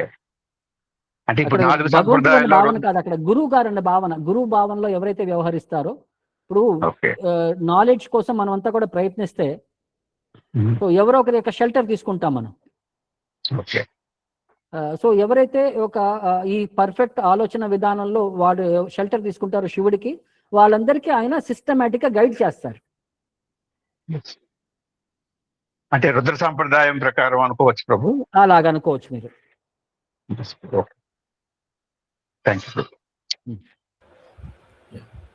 So last query Asha మాతాజీ. హరే కృష్ణ ప్రభు. Thank you so much for your time and class. ప్రభు నా డౌట్ ఏంటంటే, సుధామ కృష్ణది స్టోరీ చెప్తారు కదా ప్రభు, అక్కడ ఏదో ఫారెస్ట్ కి వెళ్ళారు, సుధామ కృష్ణుడికి ఆకలిస్తే ఇవ్వలేదు అలా చెప్తారు. అది కల్పిత స్టోరీ, అది రియల్ అయినా ప్రభు? నిజంగానే అలా జరిగిందా? సుధామ ఇవ్వలేదా కృష్ణకి? అది లాస్ట్ టైం మీ క్లాస్ లో కూడా ఎక్స్ప్లెయిన్ చేశాను కదమ్మా, మీరు విన్నారో లేదో తెలీదు. సుధామ వీరు గురుకులంలో ఉన్నప్పుడు కృష్ణ బలరాములు రాకముందు సుధామ వచ్చేసరికి సాందీపిని ముని యొక్క ప్రైమరీ శిష్యుడు అనమాట, సీనియర్ స్టూడెంట్ అనమాట సుధామ. కృష్ణ బలరాములు ఏంటంటే ప్రతిరోజు ఏంటంటే మార్నింగ్ వీళ్ళు గురుకులంలో విద్య నేర్చుకునేవారు, సాయంకాలం వచ్చేసరికి గురువు గారికి పనులు చేసి పెట్టాలన్నమాట. అడవికి వెళ్ళటం, కట్టెలు కొట్టుకు రావటం, కొంచెం సామాగ్రి, పూజకి కావాల్సిన సామాగ్రి అన్ని తీసుకొని రావటం, అలాగా పనులు వ్యవహరించాలన్నమాట. సో ఒకరోజు ఏమైందంటే వీరు బయటికి వెళ్ళాలనేసరికి అప్పుడు వర్షం పడే సూచనలు ఉన్నాయి, మబ్బులన్నీ బాగా పట్టుంటే గురుమాత సాందీపుని ముని యొక్క భార్య ఏమంటుందంటే, అక్కడ వీళ్ళని వెళ్ళేటప్పుడు జాగ్రత్త, మీకు వర్షం పడే సూచనలు ఉన్నాయి, ఎక్కడైనా కనుక వర్షంలో మీరు ఇరుక్కుపోతే ఒక చెట్ల కింద మీరు షెల్టర్ తీసుకోండి, వర్షం తగ్గిన తర్వాత మీరు వెనక్కి వద్దురు కానీ. సో ఆమెకు అక్కడ ఏంటంటే అక్కడ సడన్ గా ఒక సంచి దొరుకుతుంది, ఆ సంచిలో శనగలు ఉంటాయి అన్నమాట. ఆ శనగలు ఇచ్చి మీరు ఆకలేసినప్పుడు కృష్ణ బలరామ సుధామ మీరు ముగ్గురు సరి సమానంగా పంచుకొని తినండి అని చెప్పి సంచి ఇచ్చింది. సో ఏమని చెప్పింది, కరెక్ట్ గా ఎలా తినాలయ్యి, సరి సమానంగా పంచుకొని తినాలి. సో ముగ్గురు వెళ్ళారు, అడవికి వెళ్ళారు, అక్కడ అన్ని కావాల్సిన సామాగ్రులన్నీ వారు అంటే మొత్తం దాన్ని పోగేసుకున్నారు. ఇక బయలుదేరదామన్న సమయానికి వర్షం స్టార్ట్ అవుతుంది అనమాట. సో వర్షం స్టార్ట్ అయ్యేసరికి వీరందరూ ఏం చేస్తారు, ఒక పెద్ద చెట్టు తీసుకుని ఆ చెట్టు యొక్క కొమ్మల పైన కూర్చుంటారు. కింద బలరాముడు కూర్చుంటాడు ఒక కొమ్మ పైన, దానిపైన కొమ్మ పైన కృష్ణుడు కూర్చుంటాడు, దానిపైన కొమ్మ పైన సుధాముడు కూర్చుంటాడు. సో సాయంకాలం అయింది, వర్షం పడుతుంది, ఇక ఆకలి అవుతుంది. సుధాముడు ఏం చేస్తాడంటే ఇక ఆకలేస్తుంది కదా అని చెప్పి ఆ సంచిలో చేయబెట్టి ఆ శనగలు తీసుకొని, ఉప్పు శనగలు అంటారు కదా, రోస్టెడ్ చెన్న, అవి తీసుకొని నోట్లో పెట్టుకొని నవ్వులుతూ ఉంటాడు అనమాట. సో మీరు బఠానీలు తింటే ఎలా శబ్దం వస్తుందో ఈ రోస్టెడ్ చెన్న తిన్నా సరే శబ్దం వస్తూ ఉంటుంది అనమాట. అప్పుడు ఏంటంటే ఆ సౌండ్ వచ్చినప్పుడు కృష్ణ బలరాములు అడుగుతారనమాట, ఏంటది శబ్దం అంటే, ఈ చలికి ఈ వర్షానికి నా పళ్ళు గజగజలాడుతున్నాయి, అంతే సౌండ్లు వస్తున్నాయి అని చెప్పి చెప్తూ మొత్తం అందులో ఉండే శనగలన్నీ మొత్తం తినేస్తాడన్నమాట. కొద్దిసేపు అయిన తర్వాత కృష్ణ బలరాములు అడుగుతారనమాట, ఎక్కడ గురువు గారు భార్య శనగలు ఇచ్చింది కదా, మాకు ఆకలి వేస్తుంది, మేము తినాలనుకుంటే అప్పుడు సుధాముడు చెప్తాడు, అందులో ఉండే శనగలన్నీ నేను తినేశాను, నాకు ఆకలి వేసింది, అందుకే నేను మీకు పట్టలేదు అని అంటాడు అన్నమాట. ఎందుకంటే జనాలు ఏం చెప్తారంటే, భగవంతుడి యొక్క సేవలో సుధాముడు ఆయనకి ఇవ్వాల్సింది కూడా ఇవ్వకుండా ఈయన తినేశాడు కాబట్టి ఆయన కటిక దరిద్రాన్ని అనుభవిస్తున్నాడు అని చెప్పి ఒక చెప్తారనమాట. కానీ అక్కడ సుధాముడు వచ్చేసరికి కృష్ణుడి యొక్క బెస్ట్ ఫ్రెండ్ అయ్యాడు. ఆయన బెస్ట్ ఫ్రెండ్ ఎలా అయ్యాడు, ఆయన గొప్పతనం లేకపోతే కృష్ణుడి యొక్క అంత ఫ్రెండ్ అవ్వడు. ఆయన గొప్పతనం ఏంటి అంటే, సుధాముడు త్రికాలజ్ఞుడు. ఆయనకి ఆ సంచి ముట్టుకోగానే ఆ సంచి యొక్క పుట్టుగురువత్రాలని తెలుస్తాయి అనమాట. ఆ సంచిలో ఉండే శనగల యొక్క వృత్తాంతం అంతా తెలుస్తుంది అనమాట. ఏంటయ్యా వృత్తాంతం అంటే, ఆ ఊర్లో ఒక పేద బ్రాహ్మణి ఉంటుంది అనమాట. ఆమె ఇంటింటికి వెళ్ళి భిక్షాటన చేస్తూ ఉంటుంది. ఒకసారి ఏమైందంటే, ఒక 7 రోజుల వరకు ఆమెకి ఏమీ దొరకలేదన్నమాట భిక్ష కింద. సో ప్రతిరోజు ఆమె ఇంట్లో ఉండే విష్ణు విగ్రహానికి నీళ్లు మాత్రమే నైవేద్యం చేసి ఆ నీళ్లు మాత్రమే ఆమె స్వీకరిస్తూ వచ్చిందనమాట. 7వ రోజు సాయంకాలం ఏంటంటే, ఒక రోజు వచ్చేటప్పుడు ఎవరో ఒక సంచిలో ఆమెకు శనగలు ఇస్తారు, ఈ ఉప్పు శనగలు. ఆ శనగలు తీసుకొని వచ్చి ఆమె రాత్రి అయిపోయింది కాబట్టి విష్ణు అంటే విగ్రహానికి చెప్తుంది అనమాట, ఇవాళ రాత్రి అయిపోయింది, ఇవాళకి నీవు నీళ్లతో తాగి పడుకుంటూ పో, రేపొద్దున నీకు ఈ శనగలు నైవేద్యం చేస్తాను అని చెప్పి చెప్తుంది అనమాట. సో ఈ శనగలు ఉన్న సంచిని ఇంట్లో ఒక మేకుకు తగిలిస్తుంది అనమాట. ఆమె పడుకుంటే ఆ ఊర్లో అప్పుడే ఒక దొంగ పడతాడు. ఆ దొంగ ఈమె ఇంటికి వస్తాడనమాట. ఈమె ఇంటికి వచ్చి ఇంట్లో ఏమున్నాయి అని వాల్యుబుల్ అని చెప్పి వెతుకుతూ ఆ గోడ పైన ఆ మేకుకు ఆ సంచి కనబడేసరికి అందులో ఏమన్నా వాల్యుబుల్స్ ఉంటాయేమో అని చెప్పి ఆ సంచి తీసుకొని పారిపోవడానికి ప్రయత్నించినప్పుడు ఈ ముసలావిడికి మేలుకలుపు వస్తుంది. ఆమె మేలుకలుపుకొని దొంగ దొంగ అని అరవంగానే ఊర్లో ఉండే జనాలందరూ కూడా వాడి వెనకాల పడతారు. సో వాడి వెనకాల పడితే వాడు పారిపోవడానికి ప్రయత్నిస్తూ ఊరి బయటకు వచ్చేసరికి అక్కడ సాందీపుని ముని యొక్క ఆశ్రమం ఉంటుంది. ఆ ఆశ్రమంలోకి దూరతారనమాట. అది తెల్లవారుజామున 3:30 అయ్యేసరికి, బ్రహ్మ ముహూర్తం అయ్యేసరికి పిల్లలందరూ లోపల నుంచి లేచి బయటకు వస్తున్నారు. సో వీడు అనుకున్నాడు, లోపలికి వెళ్తే పిల్లలు పట్టుకుంటారు, బయటకు వస్తే జనాలు పట్టుకుంటారు. సో నేను దొంగ అని చెప్పి ఐడెంటిఫై చేసేది ఏంటి, ఈ చేతిలో ఉండే సంచి. సో ఆ సంచిని అక్కడ విసిరేసి ఆడు బయటకు వచ్చేస్తాడు అన్నమాట. సో ఇక్కడ జనాల నుంచి, ఆ పిల్లల నుంచి, ఇద్దరి నుంచి తప్పించుకొని వాడు పారిపోతాడు. సో ఆ రోజు తర్వాత ఆమె ఇంటావిడ సాందీపుని ముని యొక్క భార్య ఆశ్రమం ఊడుస్తూ చివరికి ఆ సంచి దొరుకుతుంది అనమాట. సో ఆమె ఆలోచించలేదు ఎక్కడి నుంచి వచ్చింది సంచి అది ఇది అని చెప్పి. అప్పుడే వీళ్ళు అడవికి వెళ్ళేటప్పుడు ఆ సంచిని ఇచ్చేసింది అనమాట. ఈలోపు ఆ పెద్ద ఆవిడ ఏమైందంటే, ఆమెకి ఆ సంచి దొరకపోయేసరికి ఆమె శాపం పెట్టింది అనమాట. ఎవరైతే ఈ శనగలు తింటారో వారు కటిక దరిద్రంలో జీవితాన్ని అనుభవించాలి వారు అని చెప్పి ఆ శాపం పెడుతుంది అనమాట. సో సుధాముడు ఎప్పుడైతే ఆ సంచిని ముట్టుకున్నాడో, అందులో ఉండే శనగలు ముట్టుకున్నాడో అర్థమైందనమాట. ఇప్పుడు కృష్ణ బలరాములు కనుక ఆ సంచిలో ఉండే శనగలను కనుక తింటే వారు దరిద్రాన్ని వారు అనుభవించాలి, వారు అనుభవించకూడదు, వారు రాజు కింద చాలా గొప్పగా బతకాలి అని చెప్పి అందుకని చెప్పి శనగలు మొత్తం అతను తినేసి ఆ కటిక దరిద్రాన్ని తాను అనుభవించాడు అనమాట. Hari Bol. Thank you so much. Hari Bol ప్రభు. హరి బోల్. హరి బోల్.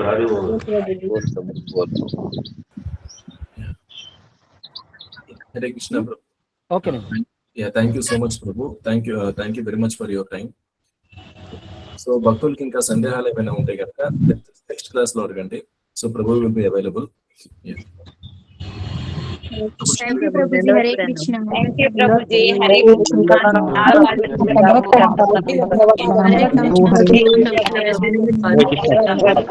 హరే కృష్ణ. హరే కృష్ణ ప్రభుజీ. హరే కృష్ణ. హరే కృష్ణ. హరే కృష్ణ. ప్రభుజీ.